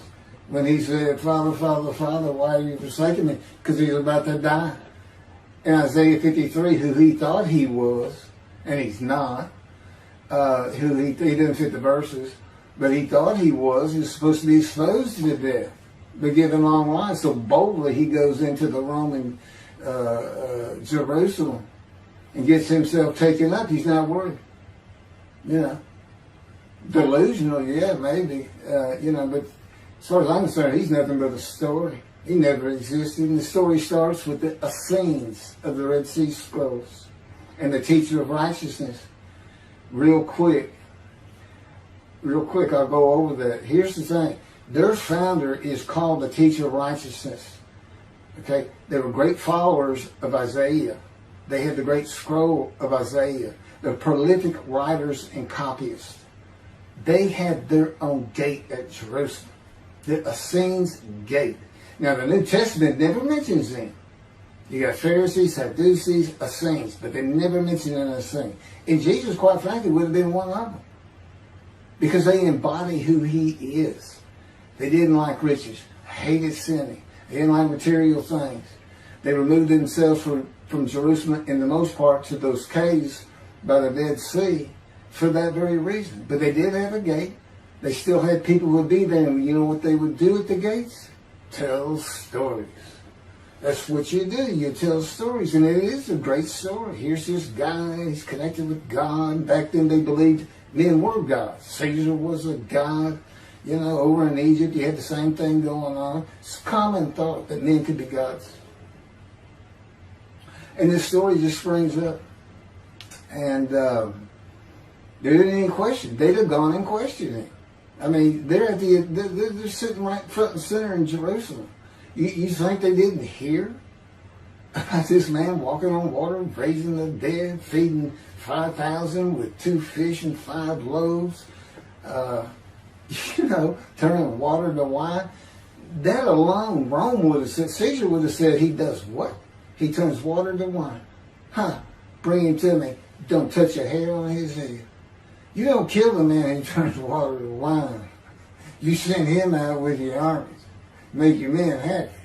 It's there's so many ridiculous aspects to it. Most particularly, God performed a human sacrifice for the sinning Gentiles. He's left the sinning Jews for the sinning Gentiles. But he gives them an out, these Gentiles, not his chosen. He gives them an out. I know, I'm going to kill my son for you. So that you'll be forgiven of violating my commandments and laws. If anybody knows God, and the Jews do, and I know him like nobody's business, that's not him. That's not him. I mean, he told the Jews, I'm never going to leave you, but I will punish you. Now that's him. That's him. And he'll put you through hell just to make you a better person, a better people. And he has no plans of changing that. He's not going to change the minds and the thinking of billions of people to make them love the Jew. He's just not going to do it. And the practicality is, he didn't create man for him to even be able to do that. Now, he could have created humanity where he could do that. He could change the mind of everybody at the same time. But I'll tell you on this, he's been working on my mind for 13 years. It is one brutal cop bump. It's a very one-on-one affair. Now, he says, I could just kill everybody. I mean, that's easy enough. That's easy. I could just kill everyone, but He said, that's not, it's all about this. You got to know how to read the Bible. It's written for antiquity first and the Dark Ages, and then the Age of Enlightenment. I mean, basically he's saying you've got to go back over it. You've got to check these guys. You've got to check Rambam and his speech. God's going to make the world speak Hebrew. Or, they will be the pure spirit. You've got to check some of this stuff. And I read Rashi's, I went through his Isaiah 53 Midrash, and all I can say is very unimpressed. I've seen what he has to say in Malachi. He didn't pick up on any of this. He didn't know what the angel of the Lord is, the angel of the covenant that you desire. He doesn't know how Moses goes by a burning bush that's not consumed. The angel of the Lord is in there, and God speaks. I do. To me, it's just like, well, you just get some basic concepts, and all of a sudden, and quite frankly, it'll open up the scripture to the Jews. They can put the Talmud aside for a little while. But I will say this. God says, if you can study it, study it. There's all kinds of great things in it. Just be real careful about what you teach from it. And it's useful for heaven. If you like to talk about Talmud as a scholar with other Jews who may very well be in a scroll of remembrance with you, you can meet up with them. You'll see them in the meeting places, have them over to your room. Y'all can watch the new earth being created and the new peoples of God chosen, and watch the evolution of the chosen people. And humanity, the same as this one. God says, why would I change it?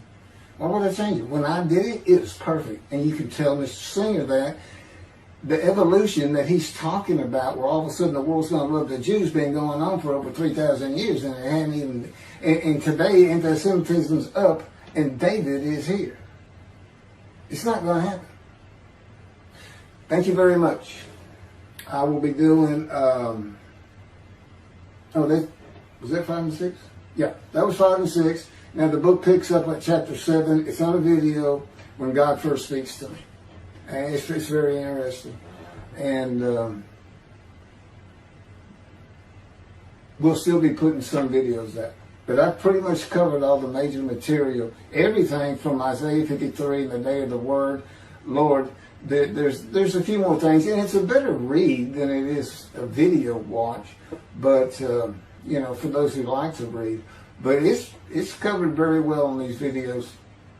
And now that I put in the personal part in, which is to show how I fit Isaiah 53, and you see the difference in my life. Now that's a life of suffering.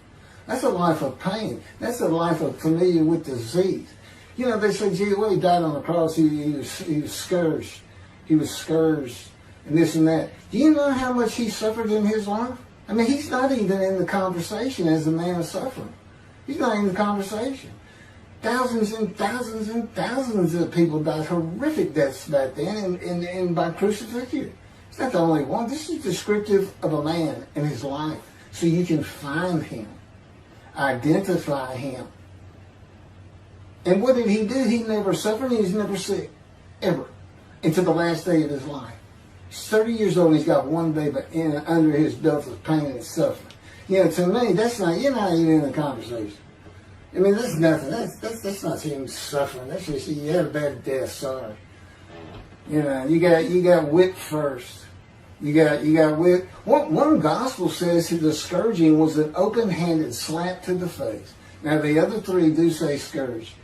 But then and then every movie you see, he's carrying that cross. He's all whooped up and bleeding, this and that. He carries the cross in one gospel only. In the other three, it's carried for him. And then he's on the cross, and what does he do? Father, Father, why have you forsaken me? And then the gospel says, one of them, and then he gave up the ghost. He gave up and died. I laid in the back of an ambulance for 8 hours, doing everything I could in my power to stay alive. Just gave up the ghost. There's another video where we make that a little bit more humorous. Anyway, thank you for listening, and I guess that's it. Thank you.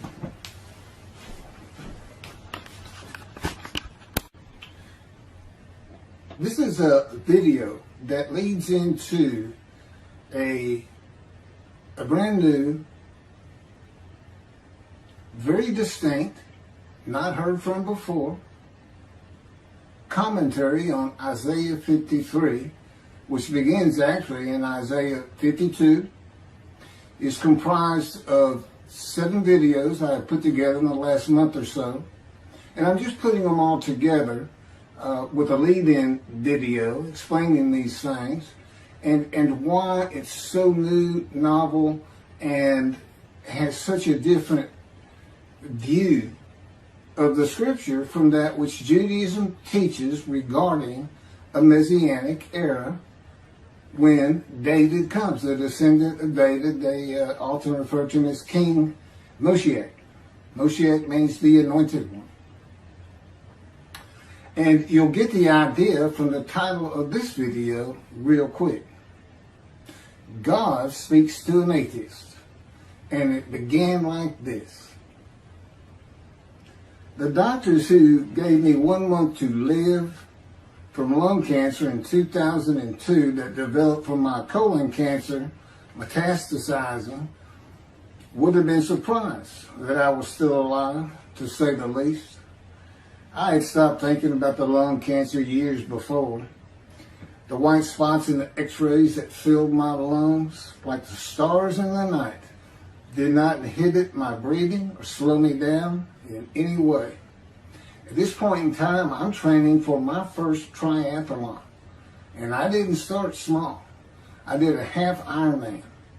It's 1.2 miles swimming in an ocean, 55-mile bike ride, and half marathon, 13 miles. They call it the 90.3. One Saturday in the fall of 2007, I was cooking lunch in my small kitchen, post-divorce, and at the stove, when God said, from just a little behind me, as though somebody was speaking to me right here, and above my right shoulder, which is this figure, wash your hands. I turned around to the sink, washed my hands, and turned back to the stove. Now understand, I've been an atheist for 50 years. I mean, I completely denied the existence of God. And then from right here, a small, quiet voice, like an account they had with Elijah at the cave, said, wash your hands. And I simply turned around, washed my hands, and went back to the stove. I didn't say a word to him. I didn't even keep thinking about it. I just did it. That was it. It was as though he had always been there. Just as to Adam. That's what I liken it to. And he dictated this to me. This is from my book, the book of my life that God dictated to me. It's called The Righteous Servant of God of Isaiah 53. No, the life of God's righteous servant of Isaiah 53. And he put it together. And he did it because he actually came to me, as Jeremiah would say, in the womb, but in my first year of life. And like Ezekiel, lit and entered me. So that part of chapter 11 of Isaiah happened well over 62 years ago. That's when that happened. That's when Moshiach was here. For all these rabbis and commentators who have been saying, he's here, no, he's here. Well, he's been here. I've been here a long time. I just wasn't prepared and hadn't even heard his voice yet.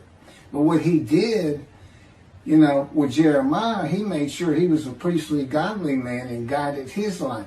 With me, it was to make sure I fit every single verse of Isaiah 53 as only I can explain it, what it's for, what it all means, and live a life of suffering familiar with disease. God chose to crush him with disease that he would offer himself for guilt and receive long life to see his children. That's my proof that it happened. They told me 20 years ago, we can't treat this lung cancer. It's too advanced. You're going to die. And you're going to die real soon. You need to prepare for it. And it did crush my life. I stopped working. I just kept waiting to die. And I didn't die now. I'm training at this point in 2007. I'm training for a triathlon. I finally said the heck with it all. And that's the proof. Crushed with disease, exposed to death. That's in verse 12. Exposed to death. And here I am, 20 years later, still going. Hadn't seen a doctor since. Never received any treatment, which is unheard of with lung cancer. And I had colon cancer before that, and I had skin cancer. I'm a man familiar with disease, that God chose to crush the disease. And these 7 videos put together as one, obviously I wouldn't ask or want, and I couldn't do it, to listen to them all at one time. But I know you can mark your spots and everything. But it was spread out in 7 different videos, and I thought, well, the next video I'll have a preamble to it and explain. This is not fooling around. Once you learn my version, which comes from God, of when Moshiach comes, the day of the Lord, which is left out of the Messianic era.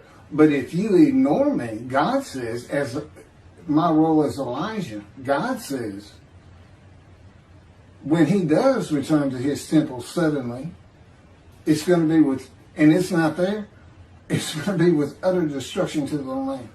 Okay, all this is explained, so I'm not going to keep going in detail and carry on with God first speaking to me, but it was as what Adam would have felt like.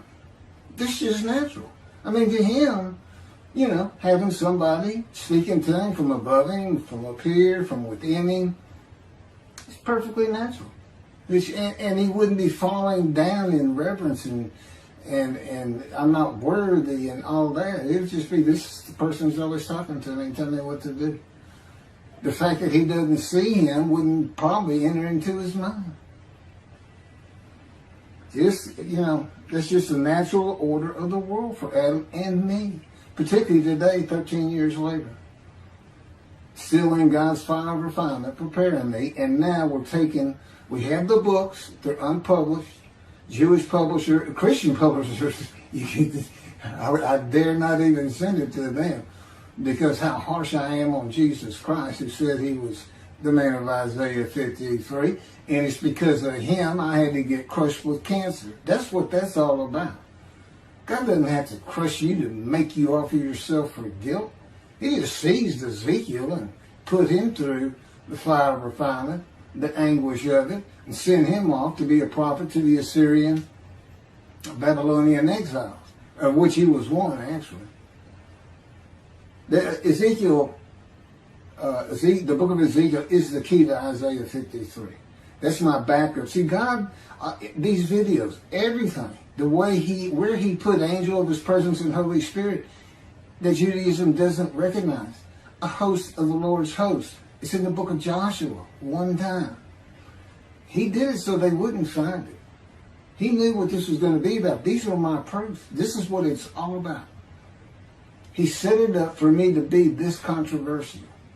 You just got to take the Messianic era of Judaism and toss it out the window, and you'll understand why when God has me explain it to you. He controls everything I do, think, and say.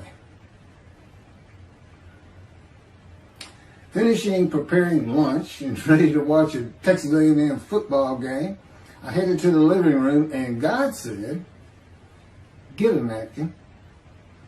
I turned back to the kitchen and got a paper towel, sitting on the couch from about the same place. Sitting on the couch with the television on and my plate in my lap, God said, "Get your TV tray." I got up, set my TV tray in front of me, and placed my plate on it, began eating and watching the game. That night, I was in bed reading a book. From the doorway, God said, "Tomorrow we're going to Bed Bath & Beyond, the store, to buy a shower curtain, sheets, pillowcases, and shop in general for things that you need." I said, "Okay." and continue reading my book. That's God spoke to an atheist. That's how it started. We call it the early years now when we talk about it. It was so different from the way things are and all the same in the same breath. And I have since learned this. It was by his power upon my emotions and thoughts that his presence with me was though he had always been there. In other words, when you read in the Hebrew Bible, God calls somebody's name like little Samuel, and he says, here I am. Here I am. Now there's some accounts of people falling to the ground, but he can put a silent knowing to you. He can put knowledge within you, your mind, where you never hear a word from him. In other words, put into your mind the God of all creation is about to speak to you. And he doesn't have to say, stay calm. He controls emotions. He told me, Keith, I created emotion. And there's nothing I can't do with yours, and believe me, it's been proven to me. I'm not going to get into all that. This story goes on. It turns out he had been like Jeremiah from the womb when he passed by that. I've never been affiliated with any church or synagogue. I've never had any teaching from yeshiva or seminary. Throughout my life, I did not. Let's put it this way. I was the actual opposite of Jesus Christ. Actual opposite. I'm a sinner. You know, I mean, he took me back. He said, look, you know, because I said, well, I wasn't that bad of a sinner. What? He said, really? Here we go off in vision like the story of Scrooge and the Ghost of Christmas Past. I started getting smart with him. This is us talking friend to friend. I can talk to him like he's just a buddy sometimes. There is a line I know not to cross. I said, why would you call that a sin? Why is that a sin? He said, Keith, it's a sin. You lied. I said, yeah, but if I didn't lie, I was going to jail. He said, but that don't make it good. I said, well, which comes first? Going to saving yourself? Or lying? And so what? I didn't believe in you anyway. I wasn't worried about going to hell either. It's just, I didn't think about those things. He tells me, man, I didn't let you. That's why I was with you from the get-go. He wanted me to be fresh. No preordained, settled in thoughts and beliefs on anything. And of course, I grew up in Texas for the most part, so it would have been Christianity. I didn't associate with anybody who was religious. I didn't even know what the term Jesus freak meant. I didn't even know that Jesus died for my sins, supposedly, under their theology. And I didn't know that there was a problem between Judaism and Christianity. Jews and Christians. I didn't know that. I had plenty of Jewish friends. You know, I was in the late 60s, 70s, my formative, going into my teen years, and, you know, he treated everybody as an equal. I never thought about it. Including African Americans, who in my day, we just said blacks. I guess that doesn't go anymore. But had great friends of all kinds. My best friend, I didn't even know he was Jewish until I saw him on Facebook 40 years later. But anyway, let me jump ahead. Okay, this is how God communicates with mankind. This is what the prophets are all about. It's not just Ezekiel, a spirit lit and entered into me. At that moment, God was speaking. And then he says, at that moment, a spirit entered into me, and then I could hear God's words. So he's saying, and that means God is in his spirits. And it's just imagine the presence of God is his mind, and it is composed of elements of the unseen realm that we can't understand. And spirit he created, and the angel of the Spirit, the Holy Spirit, he created. But that's completely different elements. His presence is different from God's presence.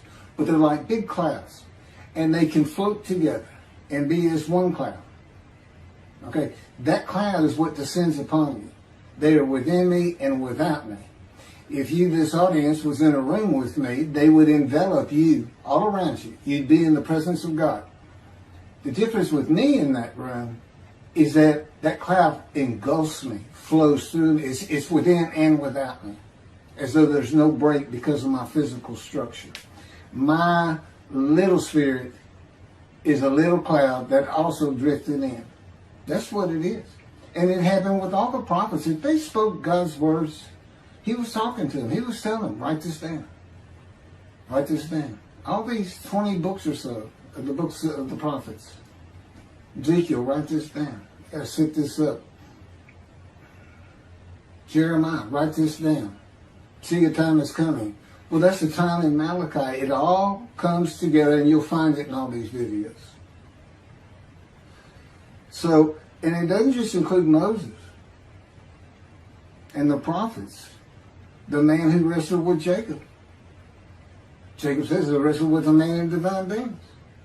Well, you know, Judaism doesn't acknowledge the Holy Spirit's the person, which is beyond belief, because there's so many references that this is clearly a person, an angel of his presence. But it's just God going to a man saying, hey, wake up, I'm the God of this land. See this man over here sleeping? His name's Jacob. He's got his head on a rock. Go jump on him, start wrestling. Don't worry about it. I'm gonna orchestrate the whole thing. You'll be fine. And the guy would have said, here I am, let's go. That's how he does. In Judaism says the man in divine beings is an angel. No, he's not. That'd be like saying I'm an angel. And you wouldn't want to say that. Well, you wouldn't want to say it to me before he came to me, because that made me mad. But I had a hell of a temper, just like Moses did and like Ezekiel did. And God knows how to knock it out of you to where you smile and laugh a lot. Because I never used to. Now, well, you got to read the book, and you'll get it. You'll get it. I'm just, just like a lot of people, I've been through too much, hurt too much, suffered too much to have any thought that there's anybody upstairs, who cares about me. It's just don't even mention his name around me. We're either gonna fight or I'm leaving for it, and you'll never see me again. Don't do that, because it just makes me angry. All that's gone, by the way. Lots of stories on that. Oh, and the Spirit speaks. He's got his own personality. He's angelic. He has a very childlike voice, and he's just nothing but a ball of humor. He didn't ask me to say he's the greatest comedian of all times of the universe, and he's just a joy to talk to him. And he has the smarts of God, as he tells me. But I have instant communication with him. I have instant communication with God. It's like there's three persons in my mind. This one cloud is three clouds. It's two spirits in the elements of God's mind.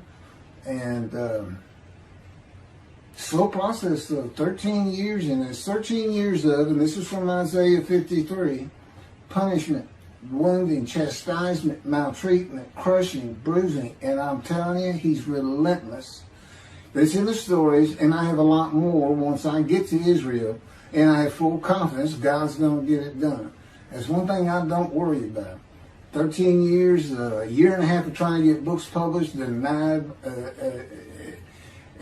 by everybody who even bothered to answer me, because it's just so different. And it can only go to Jewish publishers, and it's just like, well, this isn't the stuff we believe, and it sounds like he's saying it's him and this and that. Well, I was. God said I made sure I didn't get them published. I wanted to do the videos first. You see, I'm not on the executive committee. I don't know what's going on 99% of the time. I don't know what I'm going to have for dinner. I no longer have self-will. I can't ask him for anything. And there's all kinds of reasons for that, such as, if one of my kids gets sick and he doesn't heal them up, cancer or something, Am I going to be disappointed? Am I going to be hurt? And the answer is no. He's trained me too well to even bother asking. If he's going to do it, he's going to do it. I know he has the knowledge, and he's right here with me.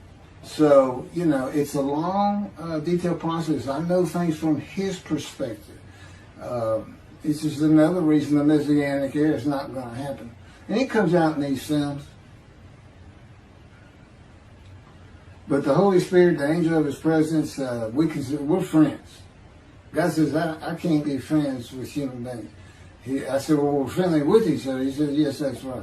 I said, I Googled this, and technically you are my friend. He said, well, I know, but I just don't acknowledge you. I said, why? He said, because I'm God. That's the way I am. I get to do whatever I want. Now, he's just messing with me. It's just like having a friend. Of course, it's a true statement. He can do whatever he wants. But he's pretty stately and regal. But, again, we live together. I've lived with him for 13 years now. And it's never going to end until I die. I wouldn't even know what to do. And he said, if I let you, you're going to fall down dead. You're not supposed to be alive. I keep you alive. He said, I took that cancer from you, but I just put it back in if you do something that makes me want to leave. I said, well, what am I going to do? No self-will. To an extent, no self-thought. And I told him, I'm not even a human being anymore. He said, well, what are you? I said, I don't know. I'm a man and divine beings, but I'm not human. I don't have self-will. That's what distinguishes the human being from the animal. He said, but I'm being the human for you. I'm providing your self-will. So you do, in a way, have it. So you're still a human being. I said, well, I'm dead. He said, why are you dead? I said, because it's like my brain's not connected to my spirit anymore. It's like you're sending all the information in. And that's about heaven. I haven't lived the existence in heaven as to my thoughts, because in heaven you won't have a mind. The heaven for the Jewish people only, I might add. You won't have a mind. God's got to provide it for you. He's got to be you for you as a completely new and different creature. It's still you. It's a very amazing story on how that does. And I'm taught all these things and literally experience them, not only in the real, but in visions. I've had more visions than, if you count every single vision in the Hebrew Bible and the New Testament, I've had easily double that. And I'm a walking visual. God's communication, and this actually shows up in the story of Moses. He won't let me tell right now. But he puts images in your mind. Instead of saying a sentence, you get something in your mind, a picture. Anyway, I call it visuals. And you can be wide awake for those. And I can be in vision wide awake. Okay, so we finished our shopping. You get shower curtains and everything. And God said, let's go to the bookstore and get you a Tanakh. To which I replied, well, what's a Tanakh? I didn't Hebrew Bible, okay. Well, I know the Holy Bible, the New Testament and Old Testament. And on we go. I'm starting to learn for the first time. At Barnes & Noble's, we looked at all the Hebrew Bibles and purchased the Jewish Publication Society's Tanakh, the Holy Scriptures, which is a translation that began in 1956. It was published in 85. Men who spent 30 years on the Leningrad Codex, the oldest Hebrew Bible in existence. They started from scratch. I hear these rabbis and people saying, well, I know what these translations are, this and that, and this, and God says, just go with the JPS. They hit it right just about every single time. I've only found one thing that I don't understand how they missed it. But it's in 53. This is the 1985 edition. That's the best translation you can get out there. And I don't just hear God speak to me. His presence is heavy. And I'm also, it says he pinned Ezekiel's arms behind his back with his cords of power. And by his cords of power, Ezekiel could not leave his house. That's in Isaiah 53. He took him from the land of the living. Took him from society. The man of Isaiah 53 lives, so he's taken from society, but that doesn't, from the land of the living, that doesn't mean he died. And there's no crucifixion in 53. So, you start to see how Ezekiel is so important in this. And that's where you find out about the covenants of friendship that come with God in the day of the Lord when Moshiach comes. Again, you don't hear anything about it in this Messianic era. I'll tell you this. I think the Jewish people are going to like this better. I think throwing out all that rubbish Judaism has been teaching from back in antiquity, that's where they're stuck, and see what's really going to happen with God coming back, a man in divine beings, with the capabilities of Moses, Elijah, the descendant of David. All their attributes, okay, are in me. I can be each and every one of them, and I can be all four of them at one time. And God can speak to me. So, it's going to be fun, and he wants his temple rebuilt. That's the purpose of Isaiah 53. It says a purpose which might prosper of God. But he doesn't tell us what the purpose is. Well, we find it in Malachi 3. I'm sending my messenger before me to clear the way for me, and I shall return to my temple suddenly. But the covenant that comes with David says, I'm going to place my sanctuary amongst you. He already knows it's not going to be there. And then we have Elijah in Malachi 3. Well, he's got a purpose that might prosper. And if it doesn't, God comes with utter destruction to the land. And again, you don't hear it with the Messianic era. Utter destruction to the land. There's 7 million Israeli Jews. How can you not read that and go, that sounds an awful lot like I'm going to raise up armies against you? How can you just ignore that? Well, anyway, we're getting it fixed up. And the purpose that might prosper, I never believed that. I think that just hooks the man of the righteous servant of God of 53. I think that puts him with, he's got the same purpose as Elijah. Elijah's supposed to bring the families back together through the laws and teachings God gave Moses, or being mindful of them. That's the new covenant. It's an amendment. It's an amendment that also has a new inclusion of sin forgiveness. Over the last 63 years, God's presence has resided in Texas, Louisiana, Florida, and Hawaii. And he is more than ready to return to his land, Israel. Because wherever I am is where his presence is, and those are all the different states I lived in over this time period.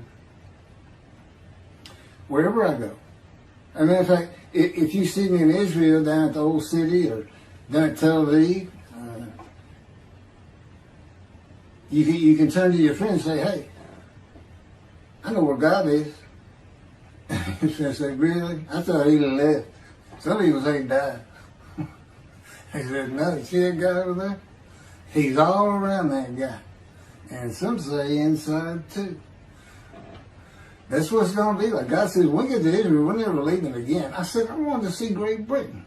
He said, it's like, did you just ask for something? I was like, oh. Yeah, that's good. I hope I fry if I hit the border and cross over. I hope I just burn up, burst in a combustible flame. But anyway, that's where he wants to be. And I'm assured he's going to get there. This purpose that might prosper, again, I think it just shows the purpose of the righteous servant and a purpose of Elijah. Because he knew I was going to be teaching. There's only, in the day of the Lord, as you would imagine, he wants to have all the prophecies fulfilled, be done with the prophecies. And there's only a handful, 4 men to come that we've never seen. The descendant of David, prophet like Moses, Elijah, and of course the righteous servant. We only have one description. Even the sages knew you got to have a description of the descendant of David. It's Isaiah 53. They called him in the Babylonian Talmud the leper scholar. You'll see me referencing it on just about every video. In other words, I'm saying, look, it's not Jesus, it's not the people Israel is taught today. It's this guy from the Talmud that just hadn't come yet. You just didn't know, didn't have a man that fit the description. Well, you do now. And two covenants. The friendship covenant, which is actually in two parts, Ezekiel 34 and Ezekiel 37. One part of which is, I'm going to put my sanctuary amongst my people. And the other part, interesting enough, has to do with the land blooming again, which is Jeremiah 31. See, a time is coming, the land will bloom again. See, a time is coming, the cities, after desolation of many years, 2,000 plus actually, will be restored and Jerusalem rebuilt. And the Jews shall never be defeated again. Okay, now we just talked about utter destruction likened to armies being raised. But here it is in this friendship covenant, in this, Jerusalem being rebuilt.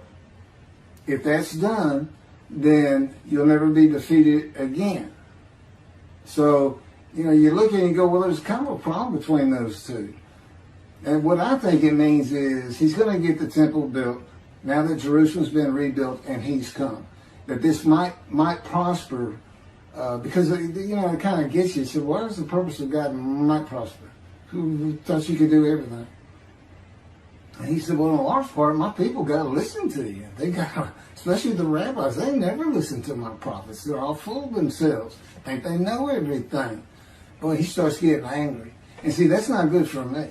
Because all of a sudden he wants to make me better, which means suffering. You got to keep him away from those movies. I'll tell the Spirit, say something funny.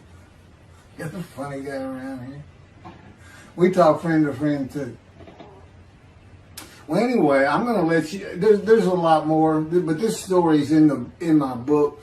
Hopefully, after spending time and understanding who I am, that this is here. It's happening. I don't care what the rabbis think or say. Look, I'm a prophet of God. I'm a man in divine things. If I say something contrary to what they think and say and believe, they're wrong. Automatically. It's a given. Because God is the one telling me all these things. It's His book. They're wrong automatically. And He is livid that I'm having this problem with Isaiah 53 being the people Israel. Well, it's in the videos, but you ought to see the arguments they really put back before that, for Isaiah 53:10 and other verses. Rabbi Tovia Singer, Rabbis Judaism, he went Christian. The Christians went to the laws of Leviticus, animal sacrificial laws, and said Jesus is the unblemished lamb. That's why, and they're using, Leviticus, where you could offer a lamb and for unintentional sins, but nevertheless, they turned it into he was a human sacrifice, which he says himself. He says, God no longer wants bulls and goats for sin. He prepares my body for sacrifice. It's human sacrifice, and God made the sacrifice to Gentiles so they didn't have to obey His commandments and laws. From an atheist who comes in with no religious background, I read that and I look up face to face with God wherever He is at that moment, and I say, you got to be kidding me. People believe this? He said about 2 billion right now. He said, I'm not going to bother trying to tell you how many there's been in 2,000 years. God made a human sacrifice to me so I can go to heaven and I can go kill somebody if I want to. I can go rob, so I can go beat my wife and my kids. I accept Jesus again. God was teaching me the New Testament, and this guy at one of these mega churches came up to me and says, if you do accept Jesus Christ, you're not just forgiven of all sins that you have committed. You're forgiven of every sin you're going to do in the future. I said, really? He said, yes, really. He said, Jesus knows you're going to do it, and He already forgave you. I said, what? Okay. So, if you're a Christian, you can just sin all the time, because Jesus knew you was going to do it. I hadn't actually heard that taught, but that's the effect of it. Okay. Next year in Jerusalem. Enjoy the books. Don't try to listen to the videos. Don't try to watch them all at one time. But what I did is I put them together for you in the order they should be. And I just thought it'd be easier. And we're kind of coming to the end of our videotaping for a little while, it seems like. Again, I'm not on the executive committee with God and His Spirit. I never really know what we're going to do next. And the books are at keithmccarty.wordpress.com. You can find that on my YouTube channel. I guess that's about it.